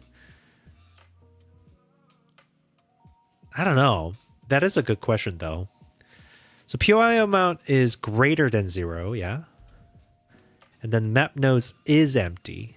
So it's not empty. So it's gonna skip this. Yes. Okay. Cool. Crime Liker says, I found out how to help. Thank you. Can you use the computer to make anything? Make anything? That'd be ridiculous. Anything that computer can do, I'm sure I can figure it out. I guess the trick is, can I make it do things efficiently? Always.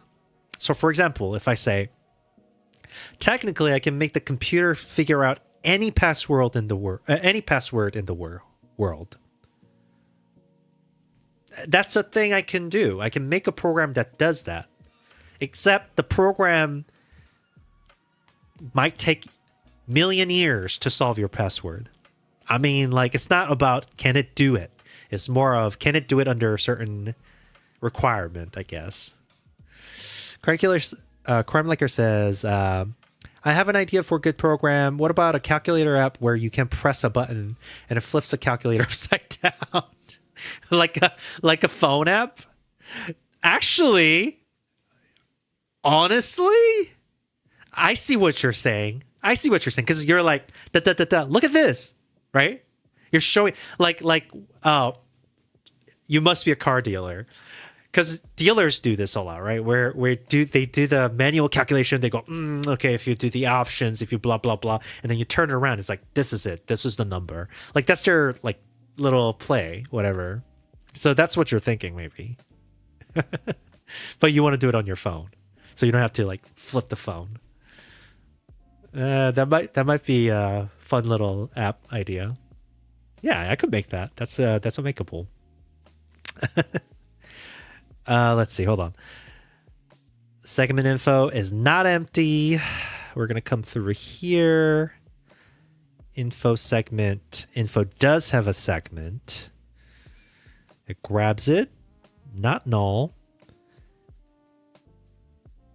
Does it have anchor nodes? If it does, if the anchor node is not empty. So the fact that it has anchor node, it's assuming that the segment is for connecting to external features. So actually this check is unnecessary, I feel. Like why does it look for if it has an anchor node or not? Like if it has anchor node, use it. If it doesn't, it doesn't matter. So anchors expects to connect to procedural nodes. That expectation is too much inference. So that's probably what's happening. Get rid of that line. Very easy. Fix. See, this is where it's like computer might think that, oh, that's an assumption I can make. I'm like, as a human, I'm like, why? No, that's not an assumption we want to make. Sometimes, you know what's funny about Gen AI? I almost feel like sometimes Gen AI thinks more, like less like a machine than it should. I feel. You know what I mean? Like reason programming is reliable. Like coding, right? It's like very deterministic. It does exactly what you tell it to do. And if you don't define something, it just doesn't handle it at all, or it fails, and then you can kind of identify from that. But yeah. Hey, what was that? Was that a sub? Oh, thanks for the sub. Art Sage Studio on YouTube. Hello. Boden Krautsoft says, in quote, thinks. Yeah. You know what I'm talking about. I'm not saying that it actually thinks. What I'm saying is that it does more than what you tell it to, because it's loose fitting, right? It's just data fitting, right? It's a glorified Taylor transform. Well, not exactly, but you know what I mean. But you can represent it on a graph. So the mistake it makes is that there is no, oh, this I don't know what to do with it. You know, that's why you get the whole problem of AI doesn't know how to say, I don't know. Let's see. Run on generate for relevant environments. Yes. Why did it do that? I thought we said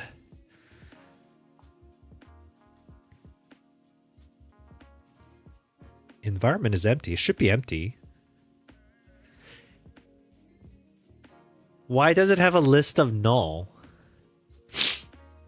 That makes... Hold on. What? Did I do that? Oh, I did do that.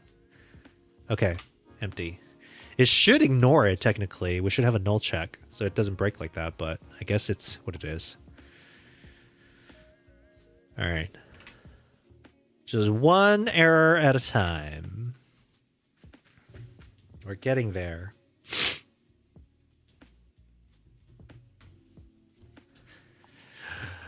For years, Zero Cursor has held world blah, blah, blah, blah, blah. Exposition. You see, it's too much for me because I've seen it so many times, but I'm testing the beginning part. Like, this doesn't play again the second time playthrough, so bear with me. Now, if I am looking for playtesters, and if I send it to playtesters right now, who has been watching me, that might think that it's too much. So maybe I need to get a fresh... Oh, see? It worked. It went immediately to the exploration mode. It's doing what it's doing. I need to make it so that all the tutorial thing that we did before, we're going to disable this right now. We're going to get rid of all the tutorial stuff because we're going to have to create a new tutorial. We're just going to...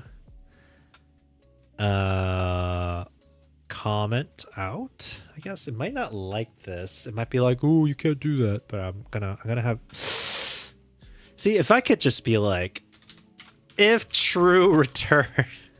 Or how about this? Skip, or this is gonna be a little flag. We're gonna do a little flag that says global config. Oh, we don't have a global config, do we? Let's say skip FTUE tutorial. Skip legacy FTUE tutorial. Then we're going to return. And then we're going to add that as a constant. Because this is a build level flag. Right? It's not something that we can change on config. We're changing it on build. Right. So all the FTUE stuff and the functions, we're going to have that be true. We're going to just add that to every single FTUE. FTUE means what? First time user experience. So it should be good. That's good. That's good. That's good. This one already has that. I think we're good here. No tutorials to be expected. Okay, so cool. It did the region and immediately started on the exploration. Now, I want to make a segment so that the on start, Narsing says, hey bro, hey Narsing, welcome back. Hi. I was saying you said hi bro exactly when I left to pick up the package, and I was sad that we missed you. Well, welcome back. Hello. All right, so anyways, so I want the NPCs to be there. I also want that NPC to trigger an little chat thing, a dialogue maybe. Well, what we're going to do is probably, I don't know if it'll immediately start. So for example, instead of this being a start node, I wonder if I can add NPCs on there. I guess I should be able to, technically speaking. So let's see. On segment, I'm going to go to the segment information real quick. Let me think. I guess technically I could add a new map node type that has the NPC. So for example, what if I just want to assign the NPC to the start? I should do that, I think. So on the journey mode, when we're entering intro explore mode here, I want to make it so that I want to see if I can actually add. Let me see if I can edit this real quick. I want to see if there's a node is just simply a location. It has POI type, doesn't have any other information other than the type and what it is.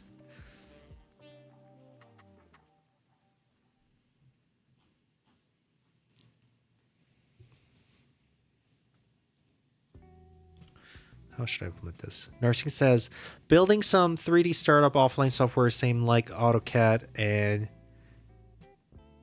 I've never heard of QGIS or QGIS. Can you just give reaction to my startup? AutoCAD is a very particular or specific application that is used by certain type of professions. So it really depends on if you are thinking about software.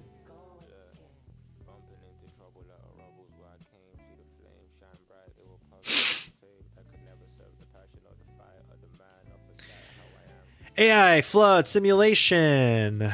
A flood simulation? Dynamic 3D analysis. Volumetric fluid. System diagnostics. Okay. What am I looking at? I have to say I don't know what the product is. Hyper precise hydraulic. I mean, this one says it's a simulation. Are you saying you're making the 3D, like this is made with the 3D? Neuralith. What is Neuralith? Is it AI flood simulation? It's not, right? It's GIS integration. I mean, okay. I want to give you a reaction. It looks fancy. It looks nice, pretty. Landing page is sick. As someone without a context, I don't know what your product is.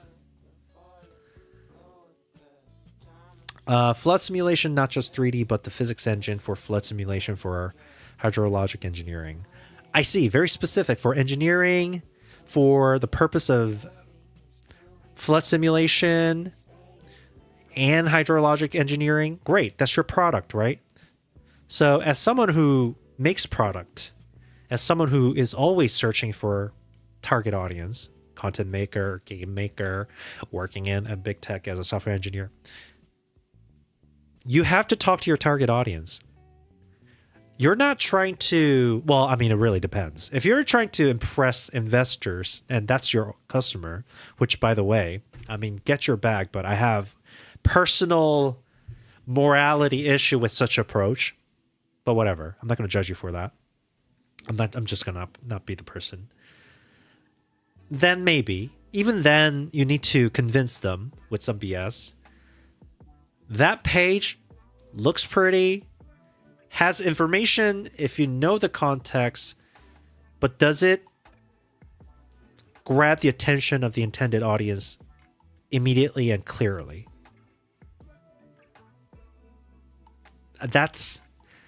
And I'm willing to say it doesn't. I'm going to say it doesn't because it doesn't have any keywords that addresses the problem of the customer. So for example, if I'm selling a course on Godot for beginner to intermediate people who's been struggling in getting started, very specific, right? I would go, finally make your game in next 1 month. Beginner to intermediate. Like, I mean, that's simple. It's not crazy, but it's like, it's talking to that person. It's like immediately it grabs the attention of that person. I think that's kind of something you might need. Nursing. Bonenkraut says, by the way, I set up Easy RPG Player with Valsabor like it was described in the GitHub instructions. Had to get the unofficial German RTP from the linked website from Web Archive since the original website seems to not be responsive anymore. Oh, you should make a GitHub branch for the RTP so people can access it. Anymore. After that, though, the game ran super fine, an authentic RPG 2K experience, no visual glitches. I put through the intro sequence of the game and it worked flawlessly. So if you're ever going to try, just keep that in mind to use Web Archive to fetch the instructed RTP. Hey, can you just write down the instruction in detail in our Discord and then share it? You could put it under, I don't know what channel. Let's see, random dev things. Put it under random dev things or general. Say it was from the stream. Because it's going to be hard to remember everything. Nursing says, okay, I will work on it as I'm second-year student in the dev. That's why it'll take time. Yeah, I get it. Look, it looks good. It's impressive, I think. It looks impressive. It has all the bells and whistles. It's just not fulfilling the purpose it's supposed to. That's all. Bodencross says, yeah, good point. Yeah, thanks. Let's see. I was somewhere. It generated... Okay, so I was in the middle of thinking, how am I going to put NPC on this particular one and then program that in so that I don't have to hard code it. But at the same time, I'm like, why not hard code it? Because it's like I literally have a section of the code that says enter intro explorer mode. So for now, I feel like I want to make it so that I want to drop NPCs in a very like specific nodes potentially. So maybe I do need to do that. I'm going to, let's see. We got segment creator editor panel here. And then we'll create the selected node option. But before that, I need to reformat what segment node means. So we'll say we have this, and then we have the edges and the nodes. And then the nodes are defined. Remember, I used the gen for the tooling. I mean, I guess I could tell it. Let me think.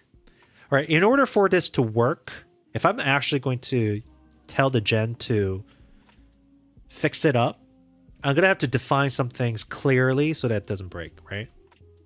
So for example, for my NPCs, right now NPCs are just scenes. They have a very specific name, but they don't have any like enums related to it. But I do want to be like, hey, grab all the unique NPC names that are registered to each of the scenes. So what I'm going to do here is I'm going to make because I'm already using a helper it's kind of using it as a resource loader. So we have a packed scene of NPCs here. So we have Warden. We're adding these in right now. Warden, we have the Smith and Sprouty. I think Sprouty I already added. C3, yeah. Smith. Boop. So let's say I do this. And then we're getting the instance of the helper, and then we're getting the NPC scenes. And then we're doing it by their name. Okay, great. So we have a list of names here. So we're going to say func get NPC name lists. And then I'm going to have this spit out a returned list of string here, which will be name to scene keys. So what we're going to do is use the NPC helper utility script and get the NPC name list and be able to assign a NPC to a segment node. That's what I want to do, right? So I could be like, let's see. I never did this live. I always have issues with these. Only reason I'm using this right now is because I made the tooling with it. And I want to kind of stick with the pattern here. I gotta open the other one though. Open work. Space. We're going here. OneDrive documents, journey. And then we have our thing. We're going to open this folder. Do I have the workspace file here? I feel like it should be somewhere in here. I guess not. Open folder. Ezra Kim, OneDrive documents, journey, select folder. What we're going to do here, we already did this. Okay. So REST site NPC. Great. For segment creator plugin, add assignment for NPC name. Let's see. I want to be able to assign NPC name to the segment node as part of property. Use the NPC helper GD, the resource loader management script, and its get NPC name list function to get a list of available NPC strings so that we don't need to keep duplicate copy of registered list of names. Let's see how this handles it. Autopilot on? Yes. Let's see if it freaks out. Notice I didn't do the assign it and make it generate on generation because I want to do that manually because I don't trust it to do that. It might do it. So we'll see. Meanwhile, we'll figure out where we're going to insert that generation thing here in the exploration mode itself. So during the explore load level, when we have the segment during the generation here, for segment, it's a packed scene. Then we're going to grab segments here. Oh, it's lagging. Hello? Oh. I got to make sure this is not freaking out here. Okay, you have the full picture. Add NPC name as part of the registration. Yeah, that's fine. Uh-huh. Yep. Okay, this is only working on the plugin. That's okay. So I suppose I should just use this right here. So we'll say level generator GD here real quick. How do I zoom in? How do I make the editor size bigger? Oh, okay, I guess that works. Oh my gosh, close this window. All right, so level generator, where's generate single, I think. Params here, we're gonna say generate regions here. Segment scene. If it is segment scene, it's segment only. We're gonna generate segment only. That's fine. Segment info is available as dictionary. Segment, we're adding the segment in here as a whole, as an info. We have the result and we have the POI models of it. Cool. And we have the position and the connections here. So this is an opportunity to actually add. So this will be where we're going to add the... It's doing it. Ah, it's making changes on it. Ugh. All right, let's say what it says. Clean. Here's what we added. Map segment node has NPC name. Segment editor panel, NPC option button, create a programmatically and create NPC option populated from the NPC get instance. Cool. I'm going to reload the editor. See what happens here. Hopefully it won't break everything.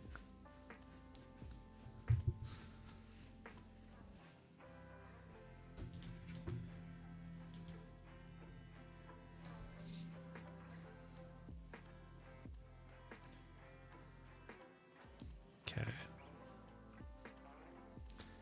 All right. Okay, that's fine. We're going to load our segment. Move segment here. Start. There's an NPC list. Oh, great. We have Sprouty, rest site, and then all empty here. I'm guessing I just didn't assign it. Smithy. We're going to give name here, Smith. And then Warden.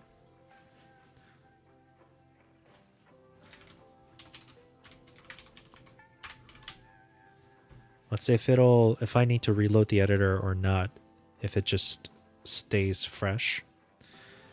At the start, yeah, it needs reloading. Guess it caches via the resource loader. Unless it hard-coded once. Oh shit. I missed your chat, Sinister. I'm sorry. Sinister says, I'm so excited. I started coding about a week ago. I went from not recognizing any of this code to not recognize almost all of this code. Hey, you went from any to almost. You got some. Look, you know what the trick is? Trick is to ask if you get confused. Okay, I don't know why there are empty strings here, but at least I can do warden here. So I'm gonna set warden there. I'm gonna load other stuff and then load the tutorial map again to see if it saved it. Warden is there. Everybody else is empty. Why is it? That's not empty. Hold on. Let me go check real quick. So let's see. Segment property. Empty string should be treated as. Oh, you know what? I can code that myself. I don't have to worry about that too much. Let's see. So we created the warden on the journey mode. On our exploration mode, during the generation here, when we're doing NPCs here, I think.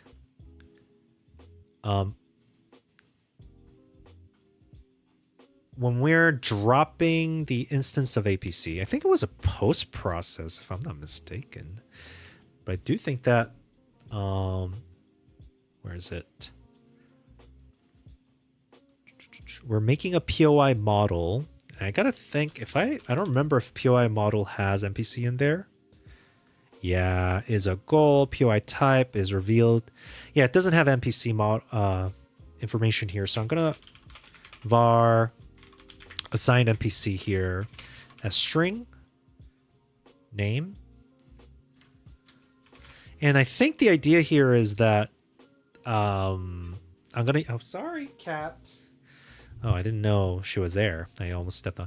I think I'm going to make it so that if this is populated with non-empty, non-nil value, then I'm going to try to use the helper to get an instance, get a version of the NPC and assign it to the node itself during the generation. So during the exploration mode here, when we're loading, when we're generating, and then when we're generating the segment, we got the segment scene here. We instantiated the map segment.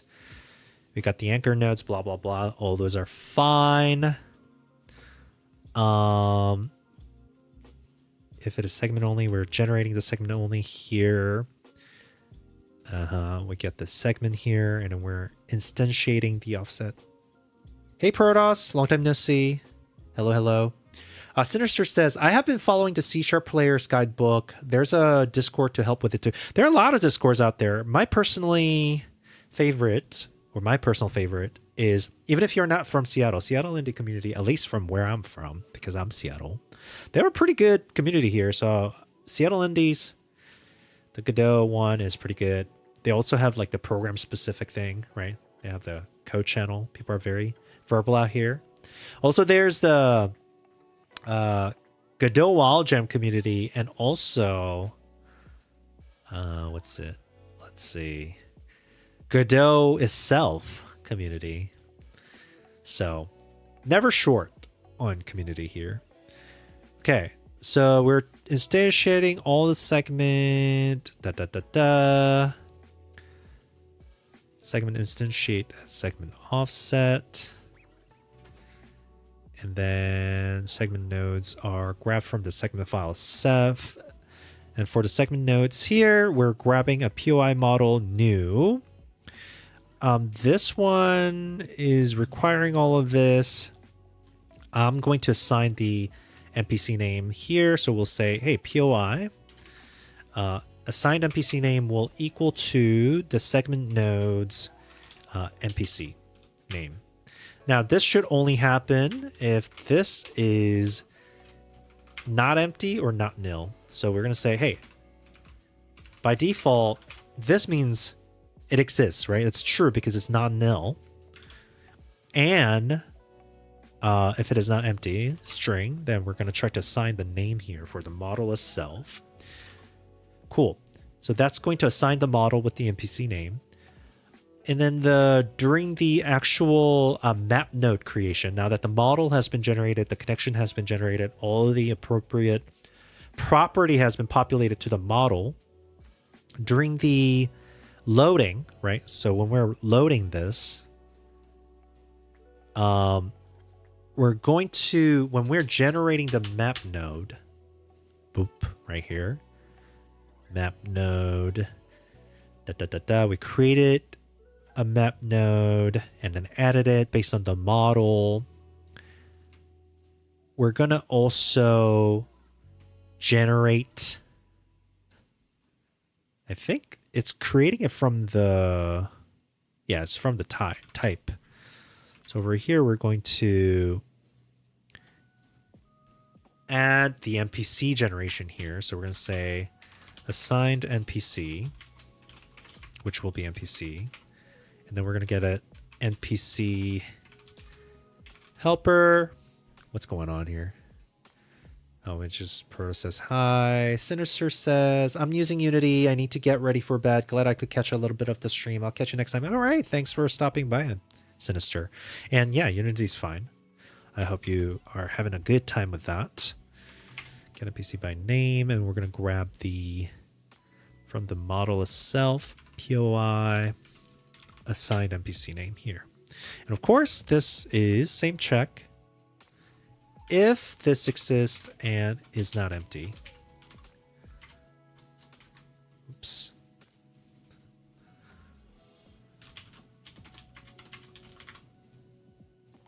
Then we're going to create the NPC here. Now, I know I have another logic somewhere in here where I randomly drop an NPC. So I got to make sure that I follow the instantiating pattern that I've already used for like wiring things out. Maybe even say add NPC to the node as a function. I might actually do that. Let's see. So NPC here. This is what I just added. NPC interaction.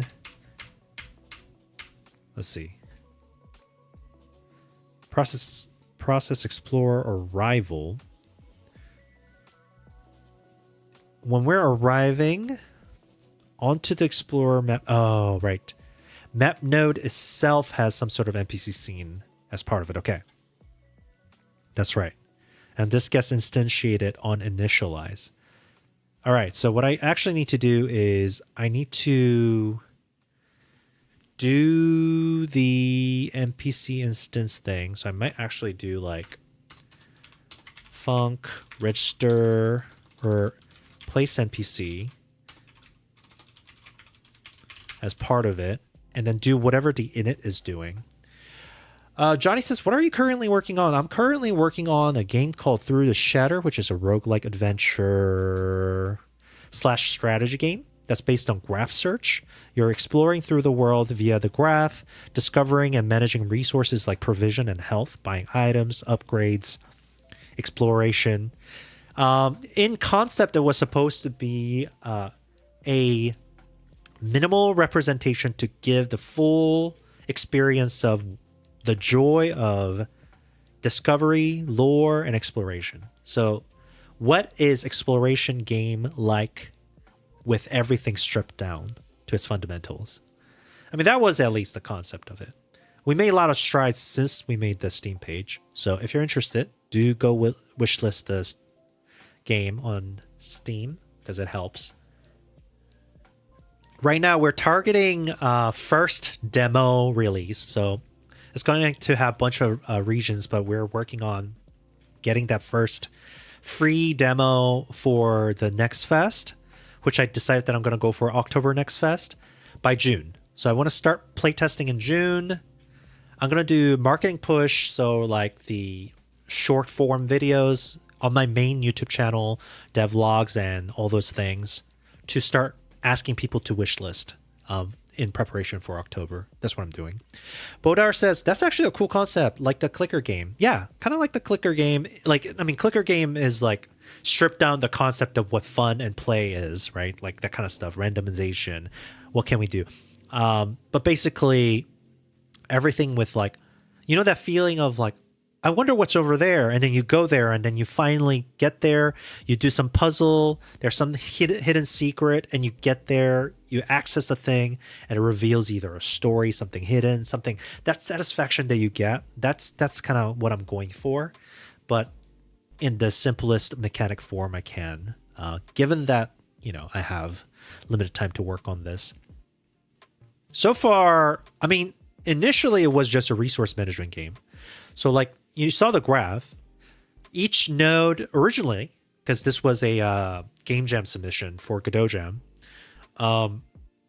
it was a very thin, really simple game because my goal was like, oh, I keep making such complex mechanics for game jams and it's not landing nicely because I get a lot of feedback being like, I didn't get it at first. It took me a while, but once I got it, it was really fun. Great. I love that. But as game developers and designers, we need to make it so that if you actually want success, you want that first 5 minutes to be fun, right? So I challenged myself to come up with a mechanic that's like easy to understand and simple. So I was like, you know what? Just go from graph to graph. And then when you go between the graphs, you use provision. And then when you land on a graph, you just gain or lose provision and health based on what type of node it is. And that did well. That did okay. And, you know, but then the gameplay time was like very simple. It was like 10, 20 minutes. And then like there was like a secret ending, but people didn't really care for it. It wasn't like fun enough, deep enough, or like easy enough for people to want to stick around, right? So I was like, okay, well, I'm going to make a full game as a practice so I can do all the practicing of like marketing and preparation and all that. So I decided to make a full game. And when I say full game, I mean meaningful 10-hour gameplay, so I can charge about between $5 to $7 guilt-free. Anyway, so we're here. So this one, instead of initiating the NPC node, we're simply assigning it. So we're going to do that. This one is already there.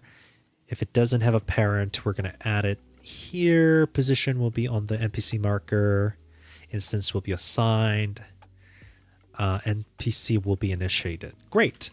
Now that I'm doing this, I could also reuse this like that. And that should be good. Place NPC is now a map node function. And right now, particularly if you're asking about what feature am I working on, I'm preparing for the demo launch. So I did my final, I did so much features. I added the feature, I did the playthrough. I can kind of play the game. It was kind of fun. Dialogue items, all those things were added. And then I said, you know what, I'm going to figure out from the first time experience from the get-go, what is the demo going to look like? So I said, I want this mechanic from beginning to the end. This is experience I want for demo to have, right? Like the right amount of build-up, right amount of story, right amount of experiences so that people feel that it's fun and it's like well-polished. So now I'm going through the game.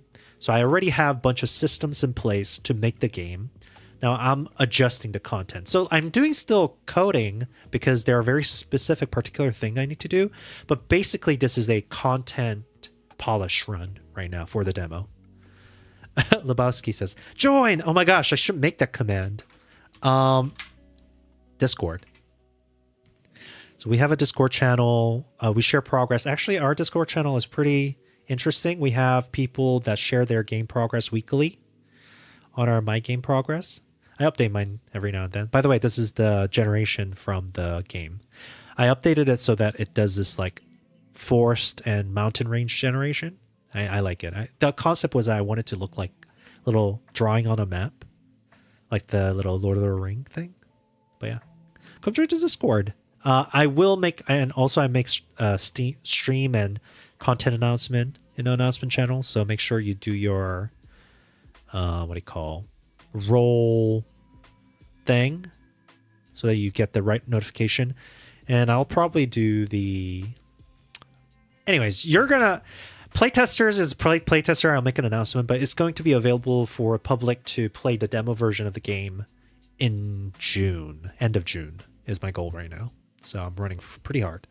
Johnny says, do you have a game design document or do you work off of top of your head? Well, initially, because it was a game jam, it was very light.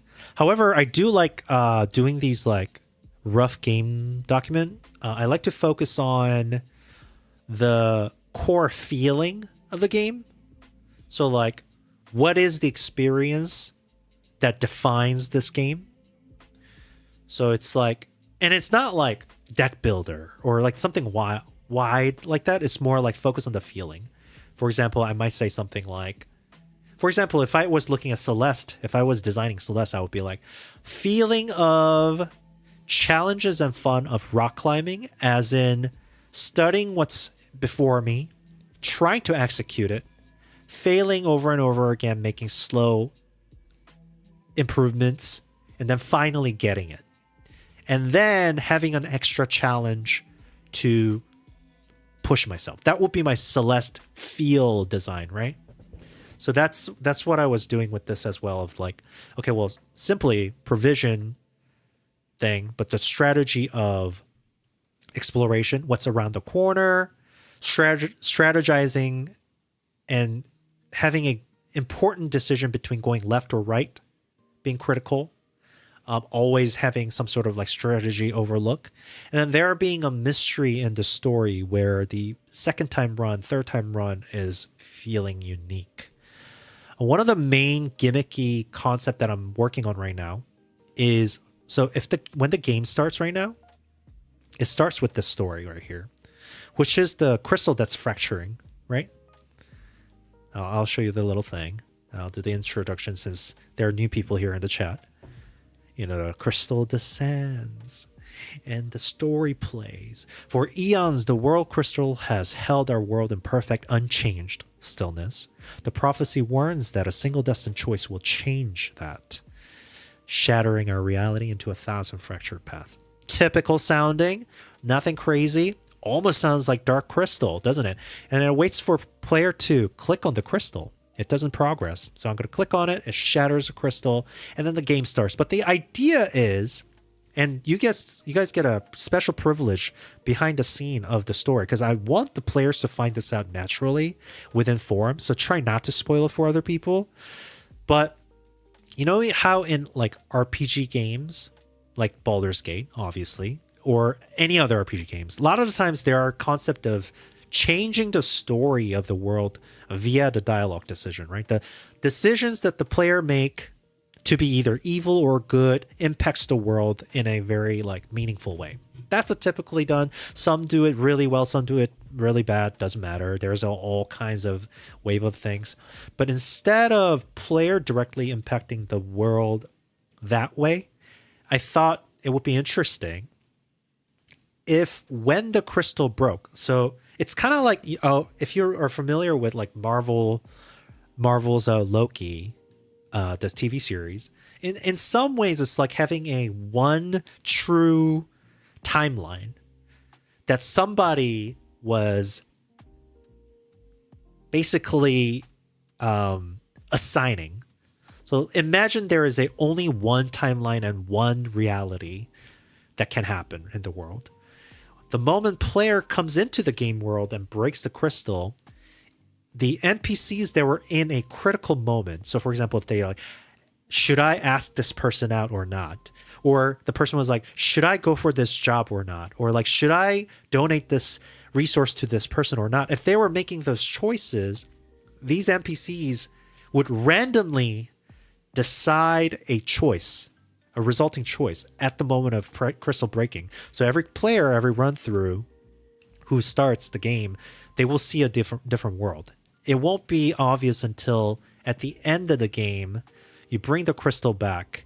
And if you have certain amount of achievements with that storyline, you get to lock in that decision for that NPC for a very specific run. So depending on what state the NPC is, what choice the NPC made, the certain items are unavailable or a certain area is inaccessible and stuff like that within the game. So like the repeated run or like 100% run would be the challenge of like, okay, which one of these achievements do I have, and which one of these like NPC decisions do I lock in for this run and stuff like that, and then discovering more and more different combination. And that would be the complexity edit, which will be like, if two NPCs make two decisions, how do they interact? And what does that mean for the world? It's almost like, you know, when you have like a build in roguelike game, like Enter the Gungeon, where you can have certain number of items and then they together make like combination effect, like combo effect. It's almost like if you combo an NPC story, how does that impact your run? That could be interesting. Anyways, that's like the game overview, the concept behind it. Though you were asking about the game design. Sorry, I just went off tangent. But basically, yes, I do focus on game design doc a little bit. A light one. But yeah. Anyways. All right, so where was I? I was doing a dialogue. Oh, yes, I was fixing the generation. I wanted to place an NPC for the segment. I assigned Warden at the start of the generated one. And then during Explore mode, when it's loading, NPC by name. So instead of, we have the assign NPC here. And for the map node, we'll assign, what is it? I thought it was assign NPC. Place NPC. Then we'll do this one. Oh, I thought this, did I not add this? Oh, it's explore mode. I guess.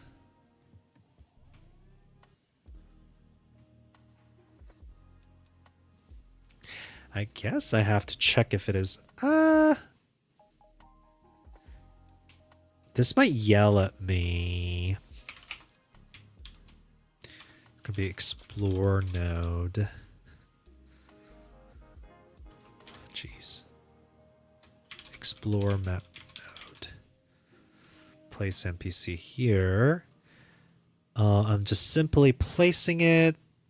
It does the registering. Places the on in it. Let's see. On arrival. Looks at the NPC. Okay, cool. So it's going to assign it. Do all that. And that. And then on the word inside, the NPC itself, I'm going to make on arrival implementation, which I think is interact. I think that's how I did it. Sprouty here as well. We did this. I'm going to trigger a dialogue instead for this particular one. I'll say dialogue command. Is that not it? Oh no, that's not it. How do I start dialogue? I forgot. I think it's either, I always get confused because I'm trying the static variable control. I think I do have dialogue control. Let's see, journey mode. I think I might possibly do it through the game stat. Level up provision. Here. Dialogue. Not on my add-on. But yeah. Anyways. Sorry if that was too much information. I do enjoy talking about this with my friends all the time. So I have talked about it quite a bit with people. Let's see. Game control. Right? Okay, so it is there. And game control is static. Request shop open. That's not what that is. Dialogue. That's not it. Let's see. Explore mode. Quest. On arrival. This one is for the map node. I thought hold on. Quest. I thought I called it quest if it has quest or something.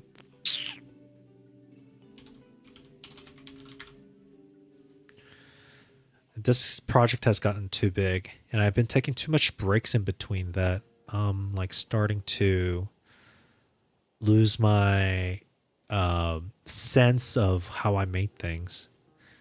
Pick up item, NPC instance. It interacts with it. When you interact with it, maybe it is the journey mode thing. Oh yeah, that's right, it is. Quest. Quest tracker, that's not it. Has a dialogue. Ah, on Sanctuary Upgrade, I'm just simply getting the dialogue panel and then giving the JSON file. Okay, so I'm doing it through the dialogue panel. Okay, that's good enough. I'm gonna make a global control for dialogue start because it is too annoying. So let's see. We're gonna have a global control, and then I think it's a game control. It should be. So we got function, request dialogue, and then dialogue file, or dialogue would be JSON, I suppose. I don't know if I need to, let's see, if the EZD file needs to be parsed.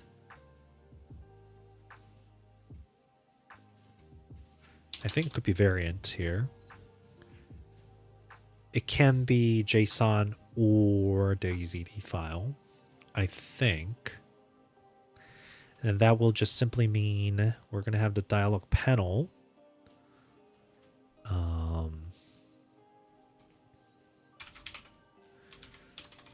Dialog panel.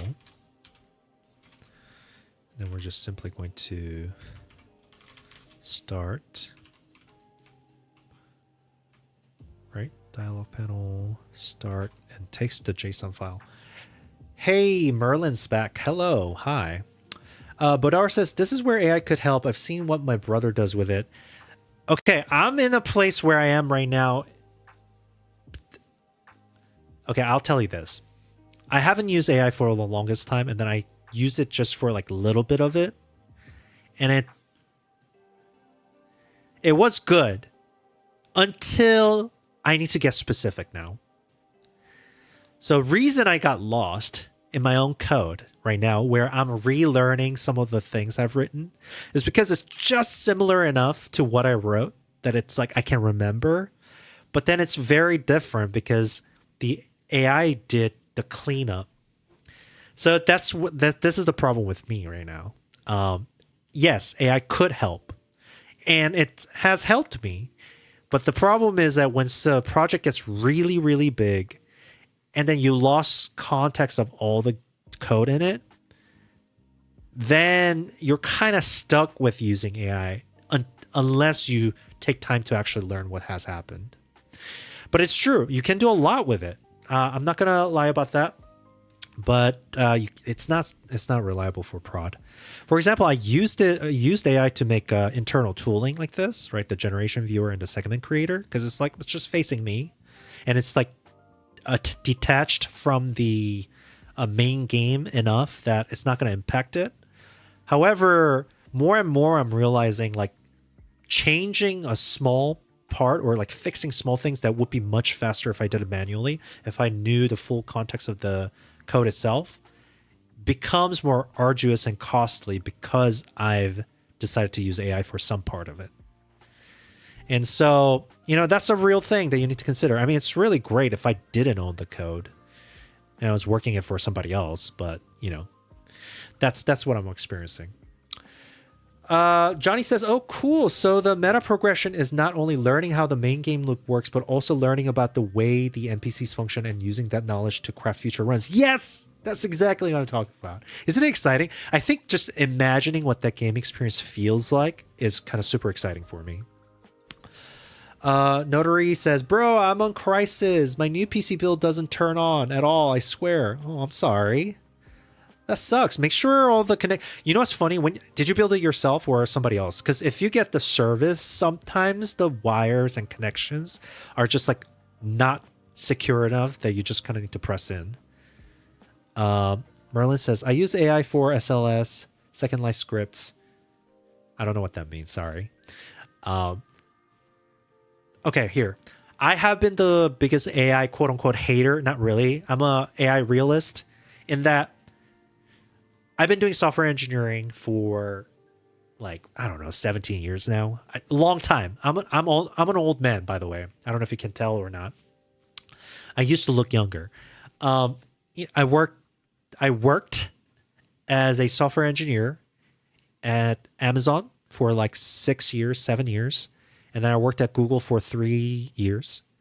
And then I took a break, did game development / content development for 3 years. And I just went back to work. So I went back to big tech again, like 4 weeks ago. Before, when I was working, I did it the old way, obviously. But now, because they're pushing AI, I haven't used AI at all until I restarted working. So I tried doing that because the work is forcing me. I see the powerfulness, and it's more powerful for the people who already know things because you can really control it and control the cost, and then you can be really effective with it.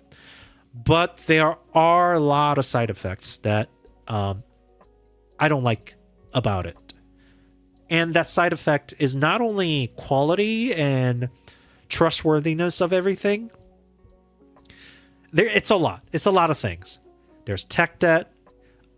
There's a workflow impact, and then there's the whole like corporate and economical issue, which is what happens if it goes down? What happens the company moves its owner? What happens if they can't afford themselves? Those are all the questions that you need to ask yourself, I think, when you're starting to rely on these new things.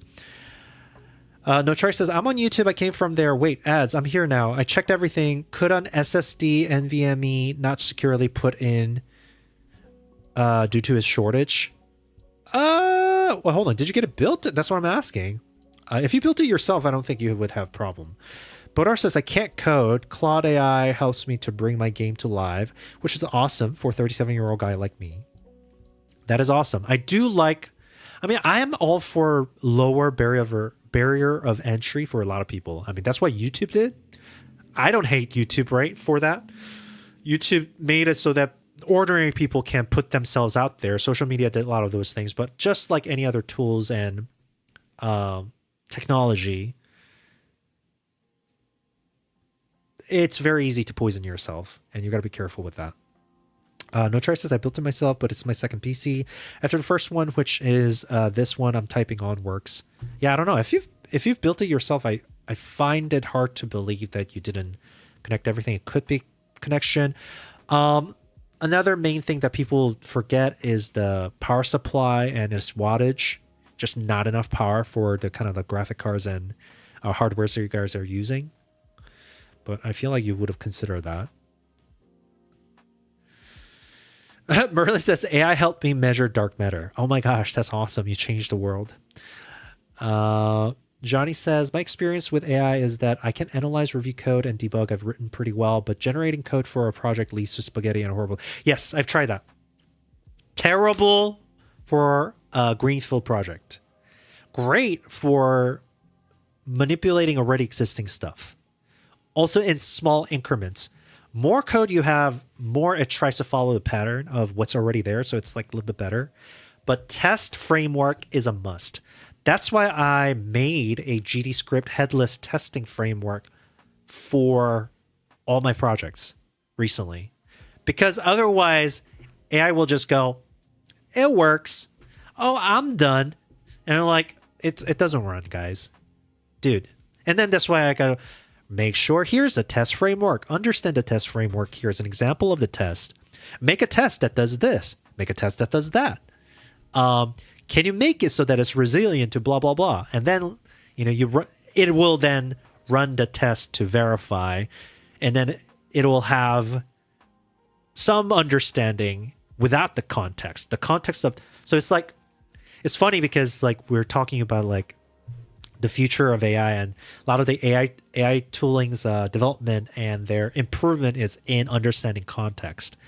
But if you truly want to include AI as part of your workflow, I think the best way to do that, to make it resilient, is to make your workplace, your project, resilient to contextlessness. Like, if the context is refreshed, can somebody work on your project? Which is exactly same principle you would follow in managing a software where new people are onboarding all the time, right? So, I don't know. But that is not even talking about the ethical and economical impact of what AI is. And if you don't use it because of that reason, I think that's a great reason not to use it. Let's see. Merlin says, for real, it was Christmas past and I see Quantum Awakening everywhere now. Great. I love that. I love that for you. Okay. Says, good morning from Belgium by Magicaro. Say hi, Belgium. No choice. I built it myself. A second PC after first one, which is one I'm typing on working. 850 watts and didn't plug in the GPU for safety measures. So you're using internal GPU right now. Don't even board it. Don't even mount it on the PCI Express. It might be just draining. Bodar says, hey, Magicaro, same here. Oh, Belgium. We got multiple Belgiums. Home of French fries, right? Merlin says, how was it working at Google? It was great getting free food, and I barely worked. But compared to Amazon, at least. But it was good. It was good. I worked both at the big team and a greenfield team, which is like a fresh new. It was good. It was good. I don't know. Pay's very comparable everywhere, so I can't complain. Let's see. Bettel Gnome says, doing front-end dev, I found I can at the most use it for syntax reference for libraries. I never let it autocode, just some boilerplate, but I'm more a commercial art guy than a legit engineer. Yeah, never autocode unless you have the ability to like completely re-understand everything that's been done. That's my take on it. I don't let it autocode at work, obviously, because it's work. I look at every single diff. I mean, it's a little easier. So I let it autocode as long as it has version control. Because what you can do is you can just do the diff, right? What the changes, you can look at the diff. You can see what it tried to do, and then you can address those things. But yeah, if you can't backtrack accurately, don't do it. Mengav says, the sanest way to use AI is to use it as a last resort Google search, Stack Overflow search that actually works when search engines don't. Good for researching. I think that's where it shines the most. Obviously, just like any other research, you have to verify. Just in general, don't trust that AI will get things correctly.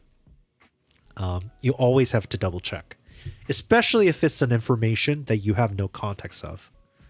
If it's something that you vaguely remember and it says something about it and it reminds you of something, then it's like, yeah, we're great. But if it's completely new, definitely check it. I remember when my friend said, quote, I found an awesome new search engine. Don't tell anyone, he said. Wait, what? About what? Manga, no, I already read that. No Try says, I took off PSU, turned on 0 every component and rechecked every cable except CPU, SSD, because they are deep down in the case and I couldn't be bothered. I mean, if that is loose connection on SSD, it definitely won't boot. I mean, it might boot. It might boot via the motherboard. It just won't be able to. Yeah. I don't think not connecting SSD will prevent booting. Boot prevention, like if it's not booting, it's power issue. I think. Battle Gnome says AI has actually cost me time early on trying to get my head around it, but use it a bunch. Evan, is it Avenil? Avenil? Or is it Avenue LL? Whatever. Correct me if I'm wrong. It says, seems to boil down to being explicitly critical in your prompt. You're over each edge case versus writing code the way you learn to be precise without even strongly thinking about or does it. I think you definitely want to be very much instructional. So I just gave you an example of that today, right? So I created the function that I wanted it to use. And then I had a stopping point. I could have easily said do and then do this with that other thing. But I knew, because I know how to implement these things, there's a chance that it could blow everything, especially the critical part of the code, away without me realizing it, right? Where I was like, hey, look, I have this segment creator plugin, which is detached from the game code itself. And all I wanted to do was add a NPC logic where I get the names of the NPC and assign it. So it's like just simple data manipulation, right? But then I want the UI, which I don't care for because this is internal facing. I want the UI to have this like drop down menu, populates the string with things. And I said, well, how is it going to get the string? Because I had an experience of like, sometimes it just hard codes the string. So it doesn't impact the update. And I said, look at this script, which I created to grab the list of names that are available or should be available and use that function as a source of truth. So I said, use this function, use this script, which has been already tested. And then, just simply register it, which I did. It was simple. It did it. Like, I could have done it myself, but I could easily verify it via the tooling. And now I'm doing the implementation of how that is expressed in the game itself. No Track says, wait, do you have Discord? I could ask for help there. Also, hi, 6:52 a.m. Italy. I mean, you could, no try. I don't build computers enough to know everything. I mean, I'm sure there's somebody in the community that could help, but honestly, that's one of those things that you might be better off asking AI if you're having trouble with booting your new computer. Definitely always test. Bodar says French fries, yes, waffles and beer and chocolate. That's right. That's where Belgian waffles are from, right? Magicara says, Bodar, don't forget Antwerpen as a world capital of diamond too. I didn't know that. I don't know what that city is. Battle Gnome says, I let it stub out CSS, but it autocodes. I get lost quick, and it often breaks features I already installed. Very frustrating. It's my new Stack Overflow. Yeah, I mean, like, it's good when it's good, but it's terrible when it's terrible. Yeah, I'm very strict about it. No Trey says it doesn't boot at all. Yeah, that's a power issue. Does your power supply even come up, though? Does it spin up? Like, machine is not booting up, but is the power supply booting up? Also, is the onboard LED coming on?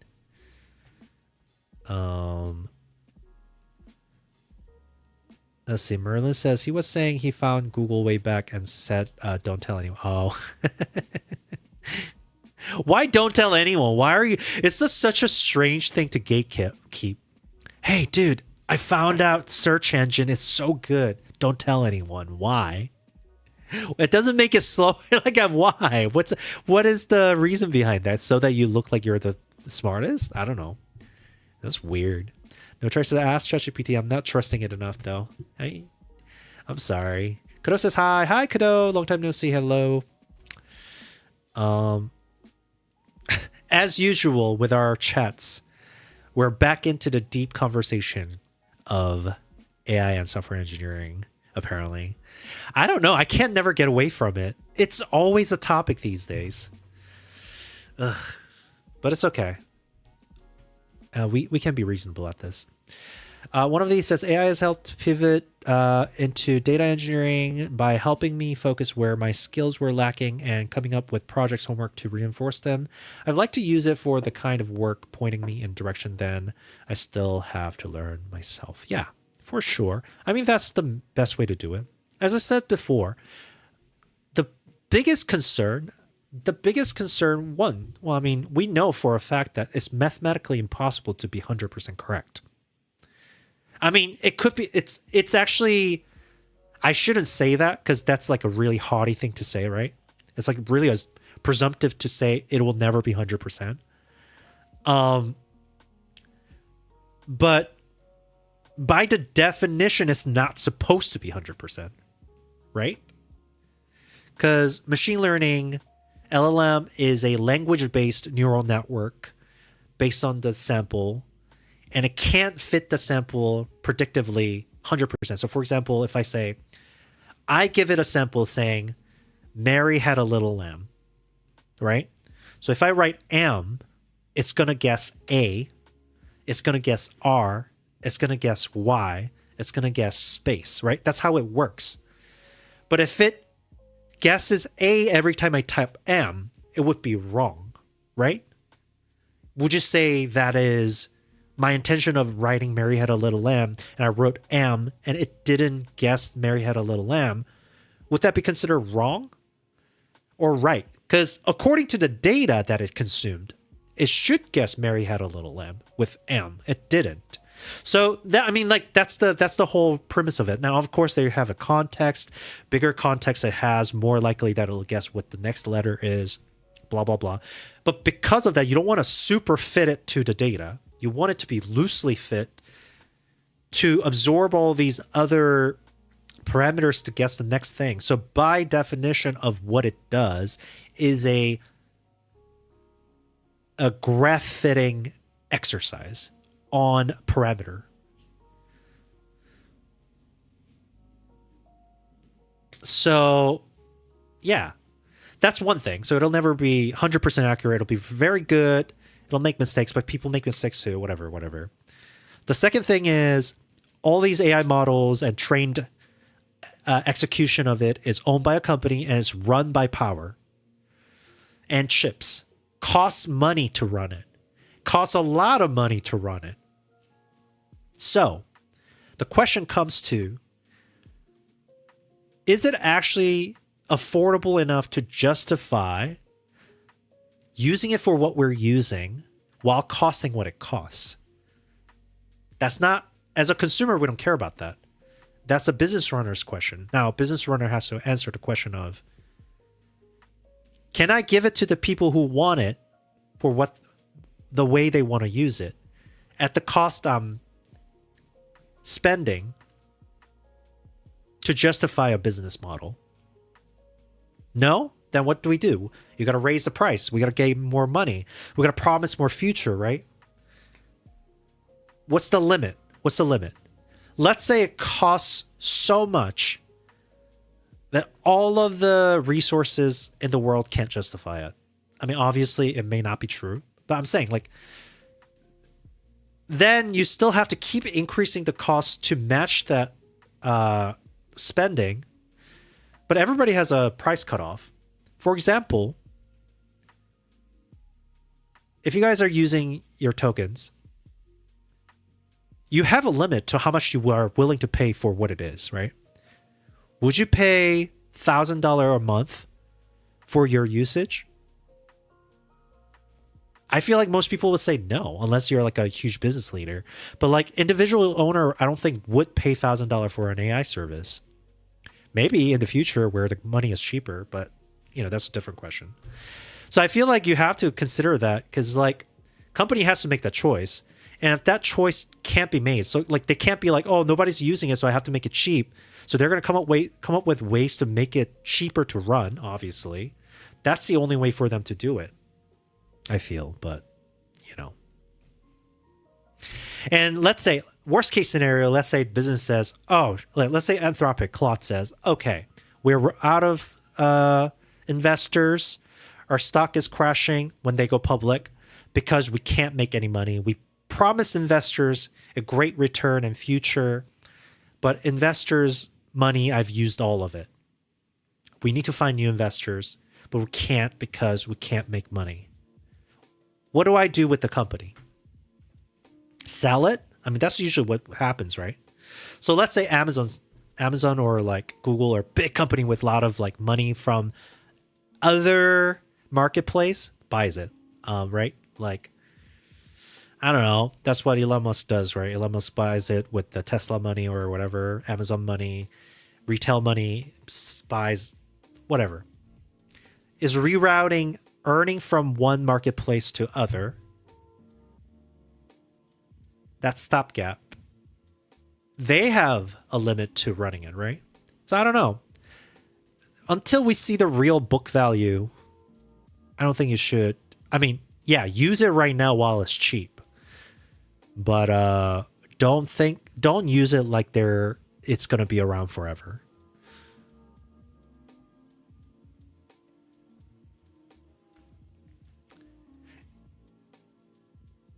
It's not free to play. No Choice says, what is your game about? My game is journey, exploration, and strategizing, resource management, roguelike. Not free to play. I am releasing a demo for free for people to wishlist, but I'm targeting 10-hour meaningful gameplay. If you want to get full gameplay, maybe double, triple that. Like one-time gameplay, I want like 10 hour, but like any additional achievements and gameplay could be like forever. And I'm targeting somewhere around $5 to $7 range for the game. I don't know. It might even be too cheap given how much I'm putting onto it, but we'll see. Maybe like $5 on sale. I don't know. We'll see. We'll do some playtesting and see what people say. But that's my goal. That's my development goal. Godot, sorry I've been ignoring you. Let's see. I'm going to catch up on chats here. Thanks for the follow, by the way. No try. Did I already say that? Oh, gosh, I'm getting tired. Bodor says, less and less, buddy. Some larger companies are leaving. Friends of mine work in the industry. I see. Yeah, I have a lot of friends, too. I also am kind of in this industry without saying too much. No Try says, or it does for a very little cause I hear a sound, but 1 second, then it dies. Oh. It just sounds like, I don't know. You might have to take it to the shop. No Try says, Steam takes like 20%, or am I wrong? I don't actually know. How much Steam take from sales? First 10 million, Steam takes 30% cut. 10 million to 50 million, 25%. 30% cut. It's not that bad.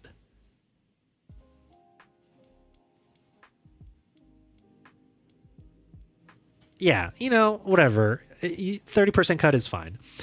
It's not too bad. Hopefully I'll sell hundreds of thousands. Let's see. Marla says, back then we thought we were smart with the newness of the net. It was like secrets. I see. Yeah. I get it. Ask Jeeves. That was a thing. If you remember. Godot says, I had to rewrite large part of my project because I made the fatal mistake of looking at the code when vibe coding. I was horrified. Yo, actually. Yeah, see? You have to. So obviously, like, it has all the context. So I asked, hey, look at this package and tell me what it's about. I'm about to make this change, and I'm going to make a change here. Is this accurate? I do a lot of like questioning. It's like, I am going to do this. Is this the right place? Is this the wrong place? Right? I do that approach. Anyways, so one day I was writing some stuff, and then I was like, you know what? This is small enough. Do it. It wrote really small chunk of code. I was reading it. I was like, okay, it's doing all the error catching. Like, it's understanding the pattern of the code. It logs the error. It publishes metrics. blah, blah, blah. Great. New feature requires metrics and log. This is great for debugging. And then I noticed that it was logging secrets, a customer secret key for a very specific usage. And I was like, okay, obviously, this is an important information to know for identifying what the issue is, if there isn't any issue. But you shouldn't log secrets. Like, it's pretty basic. But yeah. Anyways. Magicara says, no try. Unplug every power cable from the supply to motherboard and stuff, then bridge on the ATX cable to go to the motherboard bridge pin 20 and 24 to turn the power supply on by itself to see if the fan spins. That's the answer. Well, I mean, you gotta basically do everything one at a time to be like, hey, is power supply not working because it's being drained? Also, sometimes your country matters because different country have different voltage. And depending on where the power supply is from, that does matter. No, Trey says, Magicars, you can write me on Discord. I'm in Ezra's Discord if you want to. You guys can just share your Discord too via DM. Godot says, let's see, duplicate logic everywhere, no error handling, pointer jungle everywhere. Oh my god, the duplicate is crazy to me. Like, I was like, oh, it's great. It's reusing it. It's not reusing it. Sometimes it doesn't even know. Like, oh my gosh.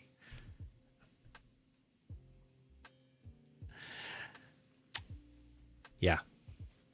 Don't trust it, guys. I know it's good. It's convenient. I mean, one thing that I've noticed is that once I started using it, I became lazy. I know I can make something, but I don't want to. I just want to use AI sometimes. And that's not good. Like, I can already feel the rot that's happening in my brain. Anyways, where was I? Journey mode. We want to trigger a dialogue. Ah, yes. Okay. So we did the control here. Dialogue panel.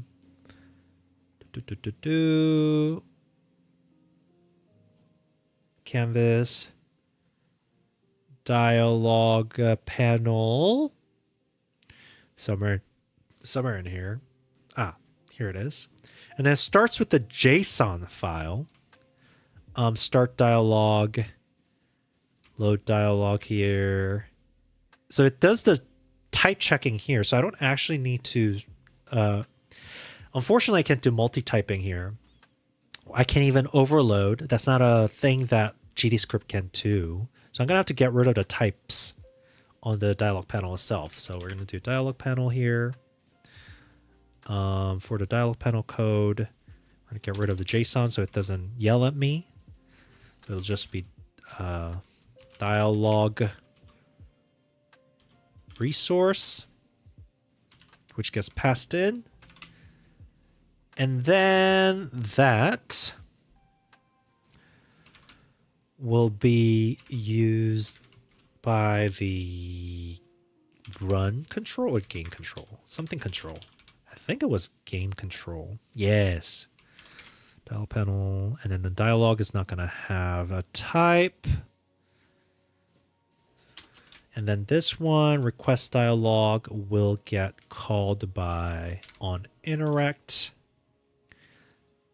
And then we're just simply going to assign a hard-coded dialog, which I created, which was, I forgot what it was called, intro? Oh, it's not even in here. It might be because it doesn't know.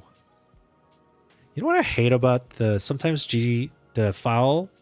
It filters out file formats that it doesn't know how to read. And I don't want it to do that. I forgot how to enable that. I think I gotta open it from here. Request, key story, all file. There it is. So it's gonna be Word and EZD. Word and EZD. See, it doesn't even. Gosh, I wish I could. Maybe if I export this, it'll be easier. Hold on. foreign dialogue. Export dialogue resource without a type, just a file. And then let's see. Oh, EZD is right here. Okay, it doesn't know how to read it. Nice. So we're going to do this. Boom. Okay. Request dialog would be from game control. So on interact, it requests a dialog and it should start it. Godot says, oh, it's FLET error handling 2. I believe it.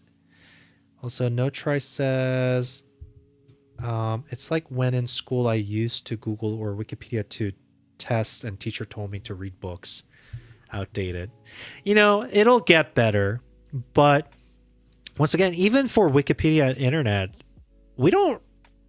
Do you trust it fully? I don't. I mean, I use it as kind of like reference, but I also multi-check still if something feels unbelievable. Also, the difference is that there's a crowdsourcing versus LLM, which is conceptually different in terms of error checking. So I don't know if that's like a fair comparison. Okay, so I have all the code necessary. Ah, I see. Wait, what? It doesn't know how to load that?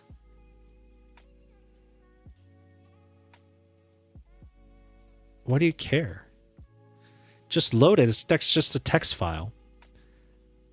I thought I already did this. Let me think.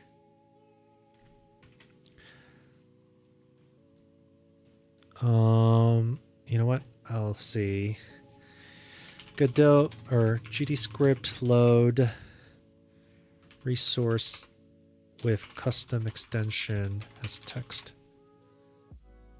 I mean, it shouldn't care. I mean, it should treat it as a file. Hold on, let me see.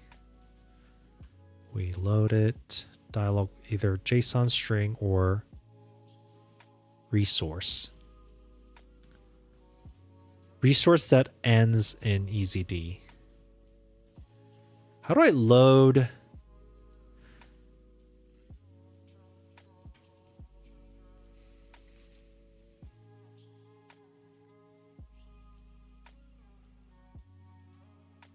Is it a resource? It is a resource. Hold on.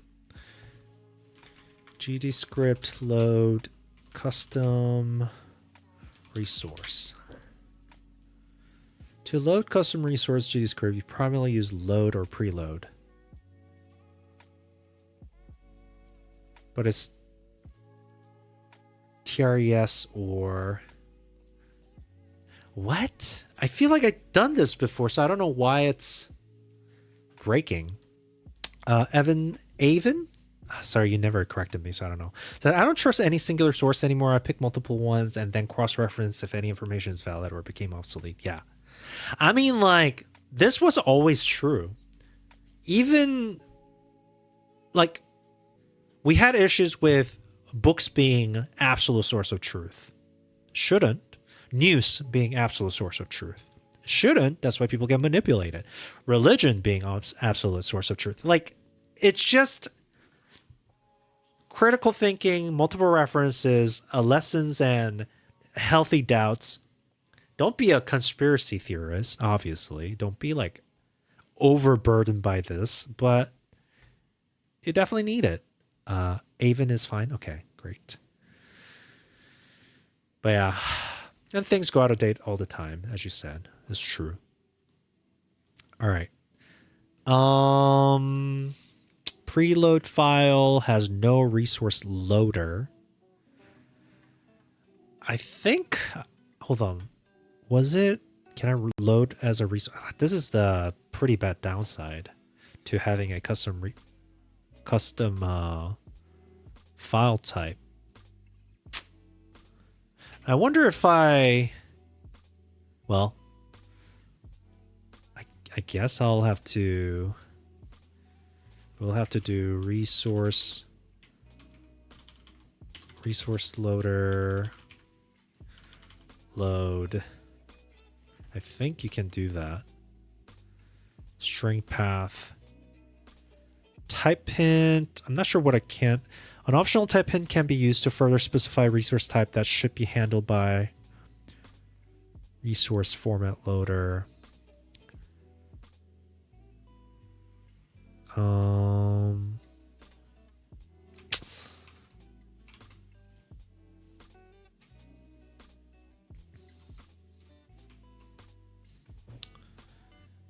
Let me think. I'm gonna have to look at how I was loading my other file. This journey. Is that the only EZD file I have right now? Oh, it is? Okay, let me think. Open file folder. Actually, I might have to check my GitHub. If this is not, if there's no easy solution for loading this, I might have to update this. This might be a good, what do you call?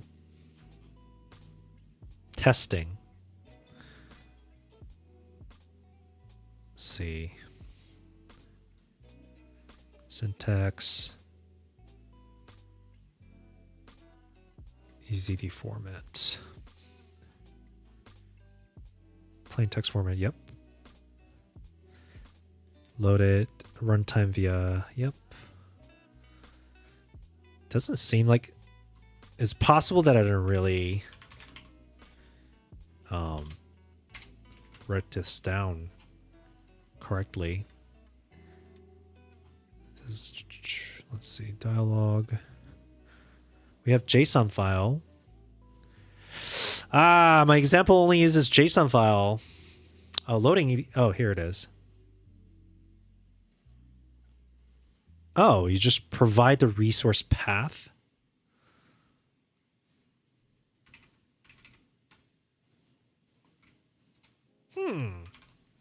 Sus.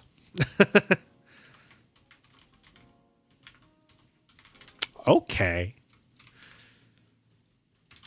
But how are you loading it? All right, well, let's see. No Choice says, I'm gonna go take a breather after last night's nightmare and hope it turns on sooner or later. I hope so too. Have a good night. No Try's leaving. It's okay. As soon as the dialogue, I confirm that the dialogue is working, I'm gonna raid out as well. It is getting late. So we'll see. Late for me. I also have a early D&D session. Well, it's not D&D. Tabletop RPG. It's a custom system by a friend. I would like to wake up early enough to be prepared. I gotta do some shopping, like the item shopping for the character. I gotta make sure I do that. I feel kind of bad because the DM did ask us to... The DM asked us to do that before the session, but I don't think anybody answered. Okay, so it started, but it didn't do any of that. So I'm gonna look at the, first of all, NPC didn't get placed. So I'm going to go from there. Let's see.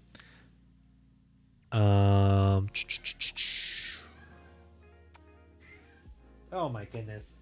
We got the big cat here. You guys seen Tiny, or Fig, but Peach is here meowing now. She came from the dark. Alright, whew. Alright, game. Journey mode. Start exploration, explore mode, intro explore mode here. And then we're gonna start this, but before starting, we're generating it. And during the generation, I wanted the NPCs to be placed. So this is pre-process, load level. When we're creating, we created it. And I wanted one of them. If there's a NPC name assigned, we want to do it. At least I wanted to see that it hits with the breakpoint here. I might have to do look at the remote scene tree to figure it out. You're really scratching yourself. Oh, you brought this. Hi. Peach brought a little toy to play with. She likes getting hit by this. Go grab it. All right. If I can't figure it out within next 20 minutes, I'll have to just close out without figuring it out.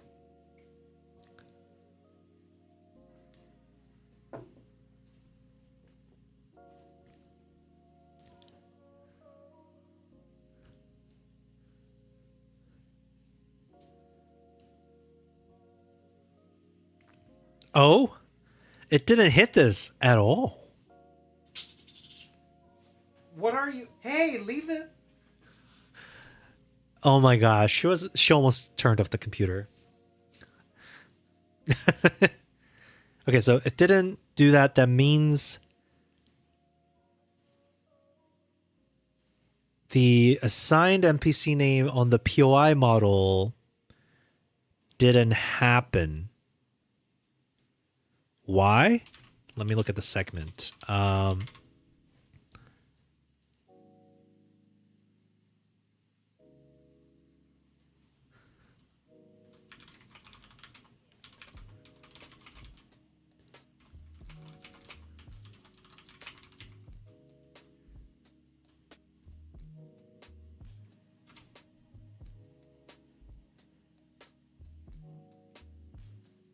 Do I know this person?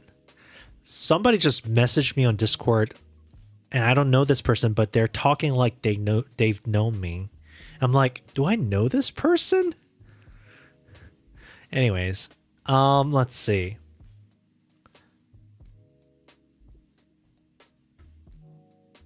I don't want to get scammed, so I gotta be careful. Anyways, okay, model. So we have an issue with generation where during the segment, NPC name, I think, or assigned? Yeah. Or what the heck? Wait, I thought, what happened to the segment? Was it part of the segment model? Not that. Oh my gosh. Generate single. We go generate region. We got the map segment here. Segment scene gets instantiated. We're estimating the bounds. That's fine.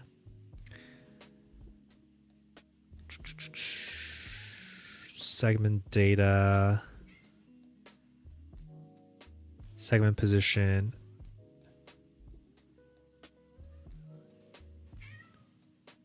Wait, this is... Hold on. Segment only. Leave me alone, Peach. This girl. All right, so we're over here. Level generator steel. Segment info. Centering. Creating a model.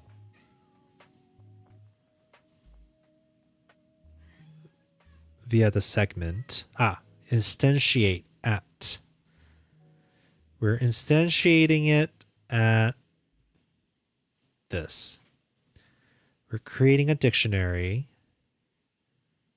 And with this part right here, segment nodes, if it has NPC name and it is empty, oh gosh, it is not empty, then we do this. Okay, that would make sense.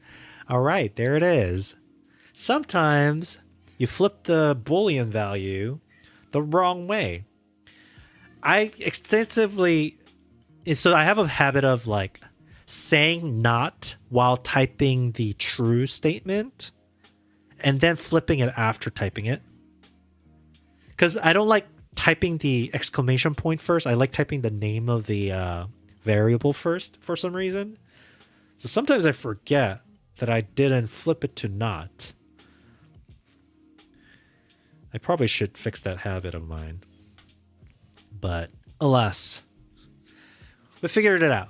We have the ability to figure it out. We're proud of ourselves, yes? Yes. All right, everyone. I'm not leaving yet. I'm still debugging this. Oh, yeah, new error. Place NPC has broken. All right, what's the problem here? NPC exist. Place NPC is a non-existing function. It's because the start node we're using is a map node, not a explore node. It doesn't have a reason not to be an explore node. I guess I could extend.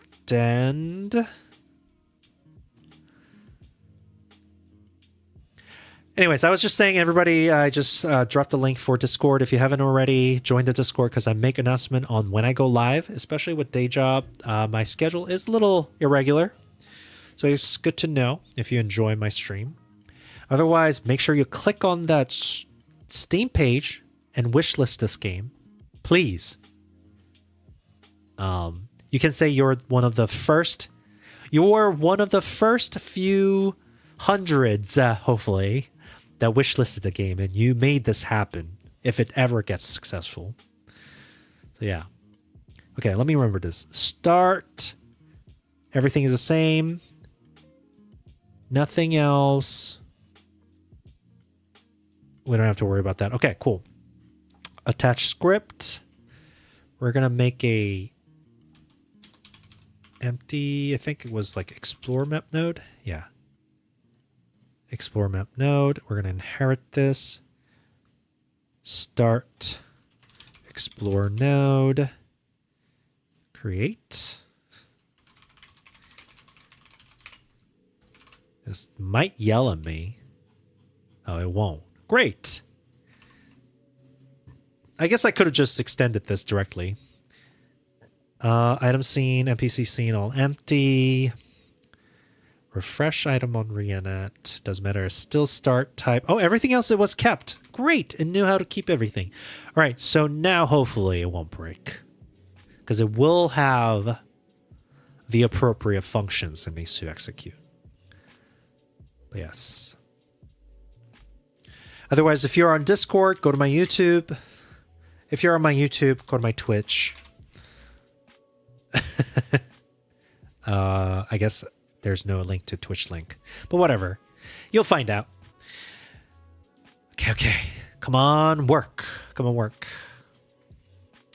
And we'll be good.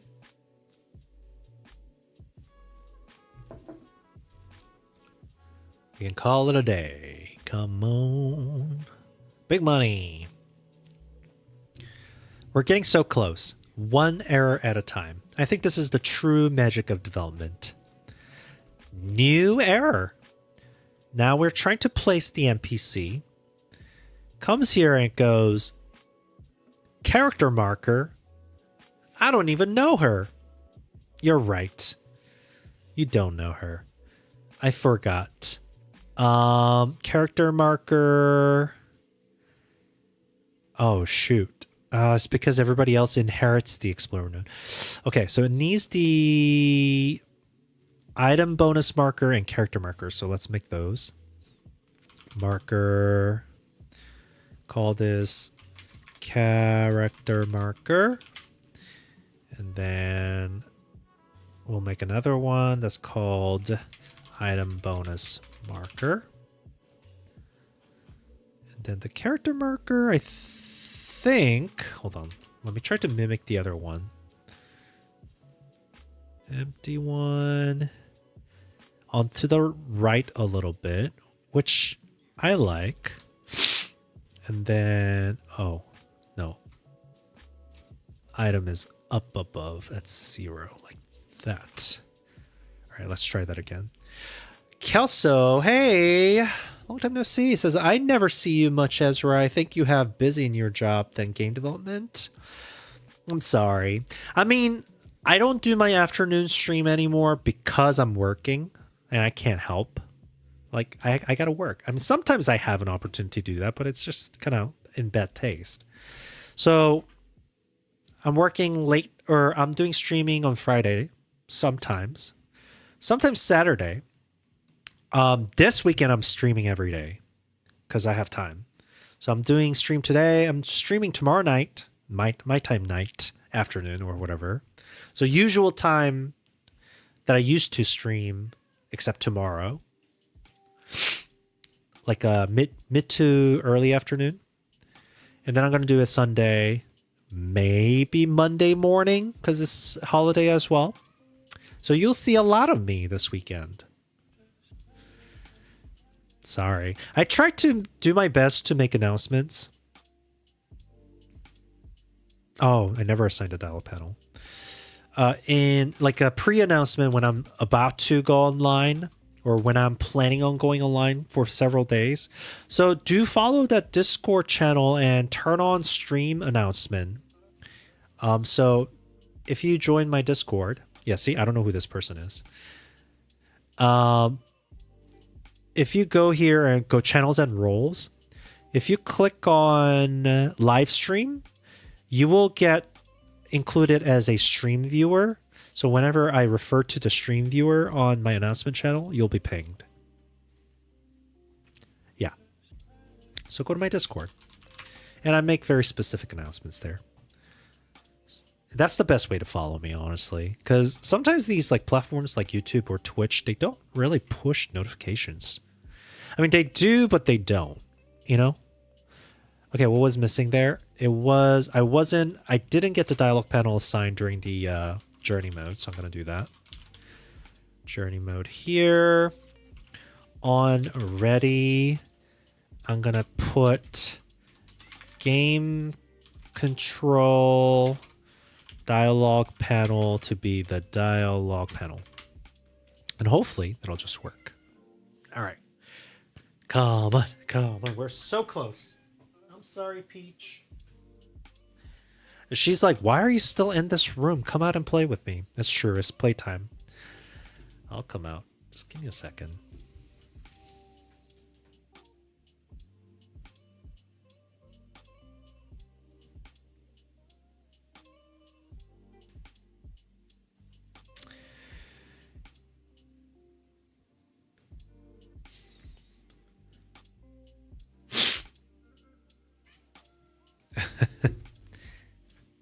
Baby. Don't hit me. She wants pet, but if you pet her too aggressively, she likes to hit back.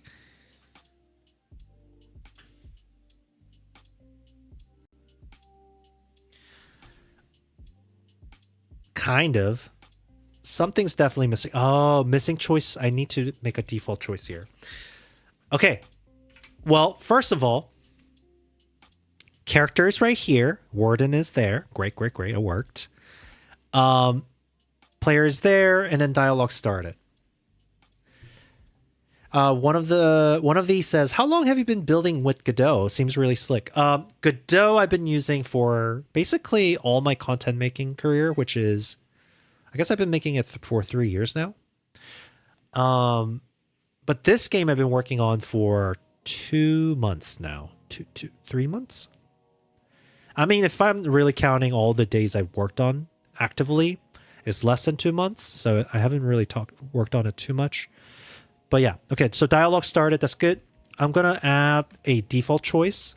So the page break actually gets a little button for it. So on dialogue panel, dialogue panel, somewhere in here. Dialogue panel. Okay, so this is using my own dialogue plugin. I am going to on easy dialogue response generated. We do this and we go, if response choices is empty, then I'm going to add,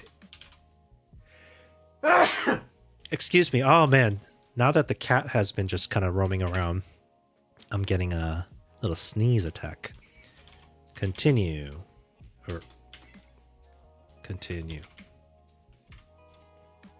And I'll do this right here. All right, almost there, almost there. It will still break, I'm sure, but... And then, so something that I do definitely need to do is make sure that the player gets to see, adjust the dialog box so that it doesn't look so big. And then also do some camera control, but then right now you can see the character NPCs placed, which I think they're placed in a weird position though. I might have to... Or there's 0, 0. Oh, that's why. There you go. Smith. We gotta put this at 0, 0, and then I adjusted it. Good. Let's try that again. Kelso says, Ezra is hot and good developer. Oh, thank you. I appreciate that. Well, am I hot? I'm actually feeling a little cold right now. Look, what it takes to be a content maker is good looks. No, just kidding. See, don't move too fast. The ground isn't exactly where it used to be. There is so much we need to do, but we should probably get out of here first. Find me outside. Okay. Oh, almost forgot. You're going to need this. And I received 1 provision. Great. Look, that's pretty cool, right? You like the character? His name is Warden. Okay, there's this action button shouldn't be here, so I gotta get rid of that. Some of these things are here. For the most part, it did what it's supposed to do. Low-key, I kind of like the Warden that's like the down low like this. Maybe I should take that as like a sign. Character marker. Let's put this actually above like that. Might be better. Stun Duzzy Pow. Stun Duzzy Pow says, it worked well. Thank you. I appreciate that. Bodar says, plus 800 lines of code in a single script, splitting that well. Claude split. No. No. Hey, sometimes that's what you need, okay? No. So what happened was I created this single journey mode code as a game jam submission. It was completely different game.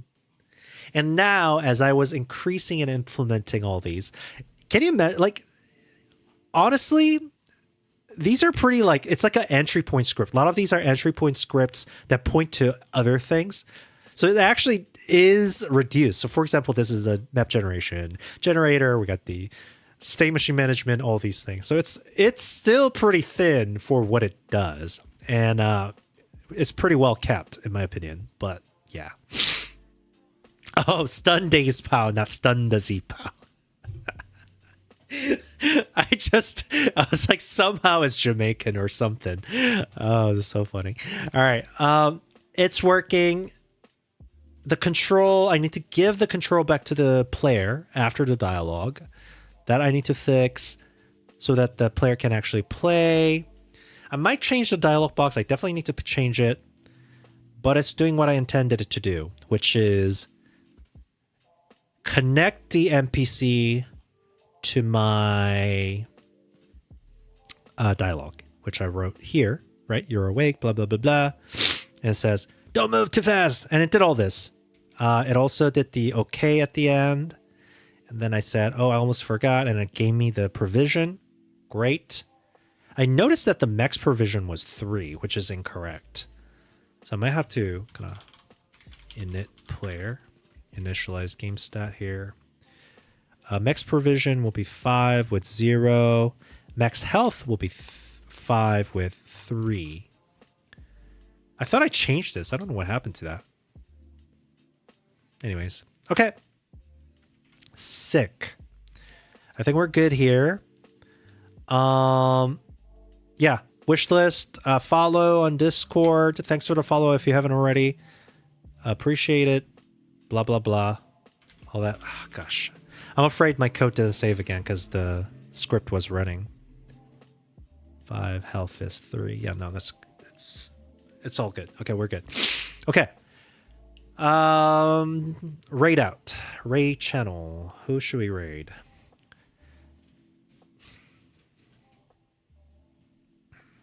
Following.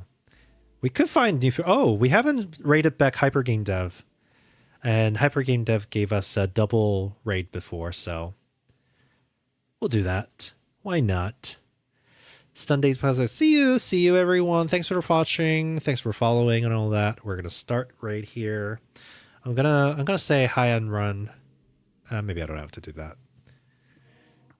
Who knows? I'll go play Marvel Rivals or chess after this as a little wind down. Bye. All right. As soon as that lands, I'll say bye to YouTube as well. All right. Here we go.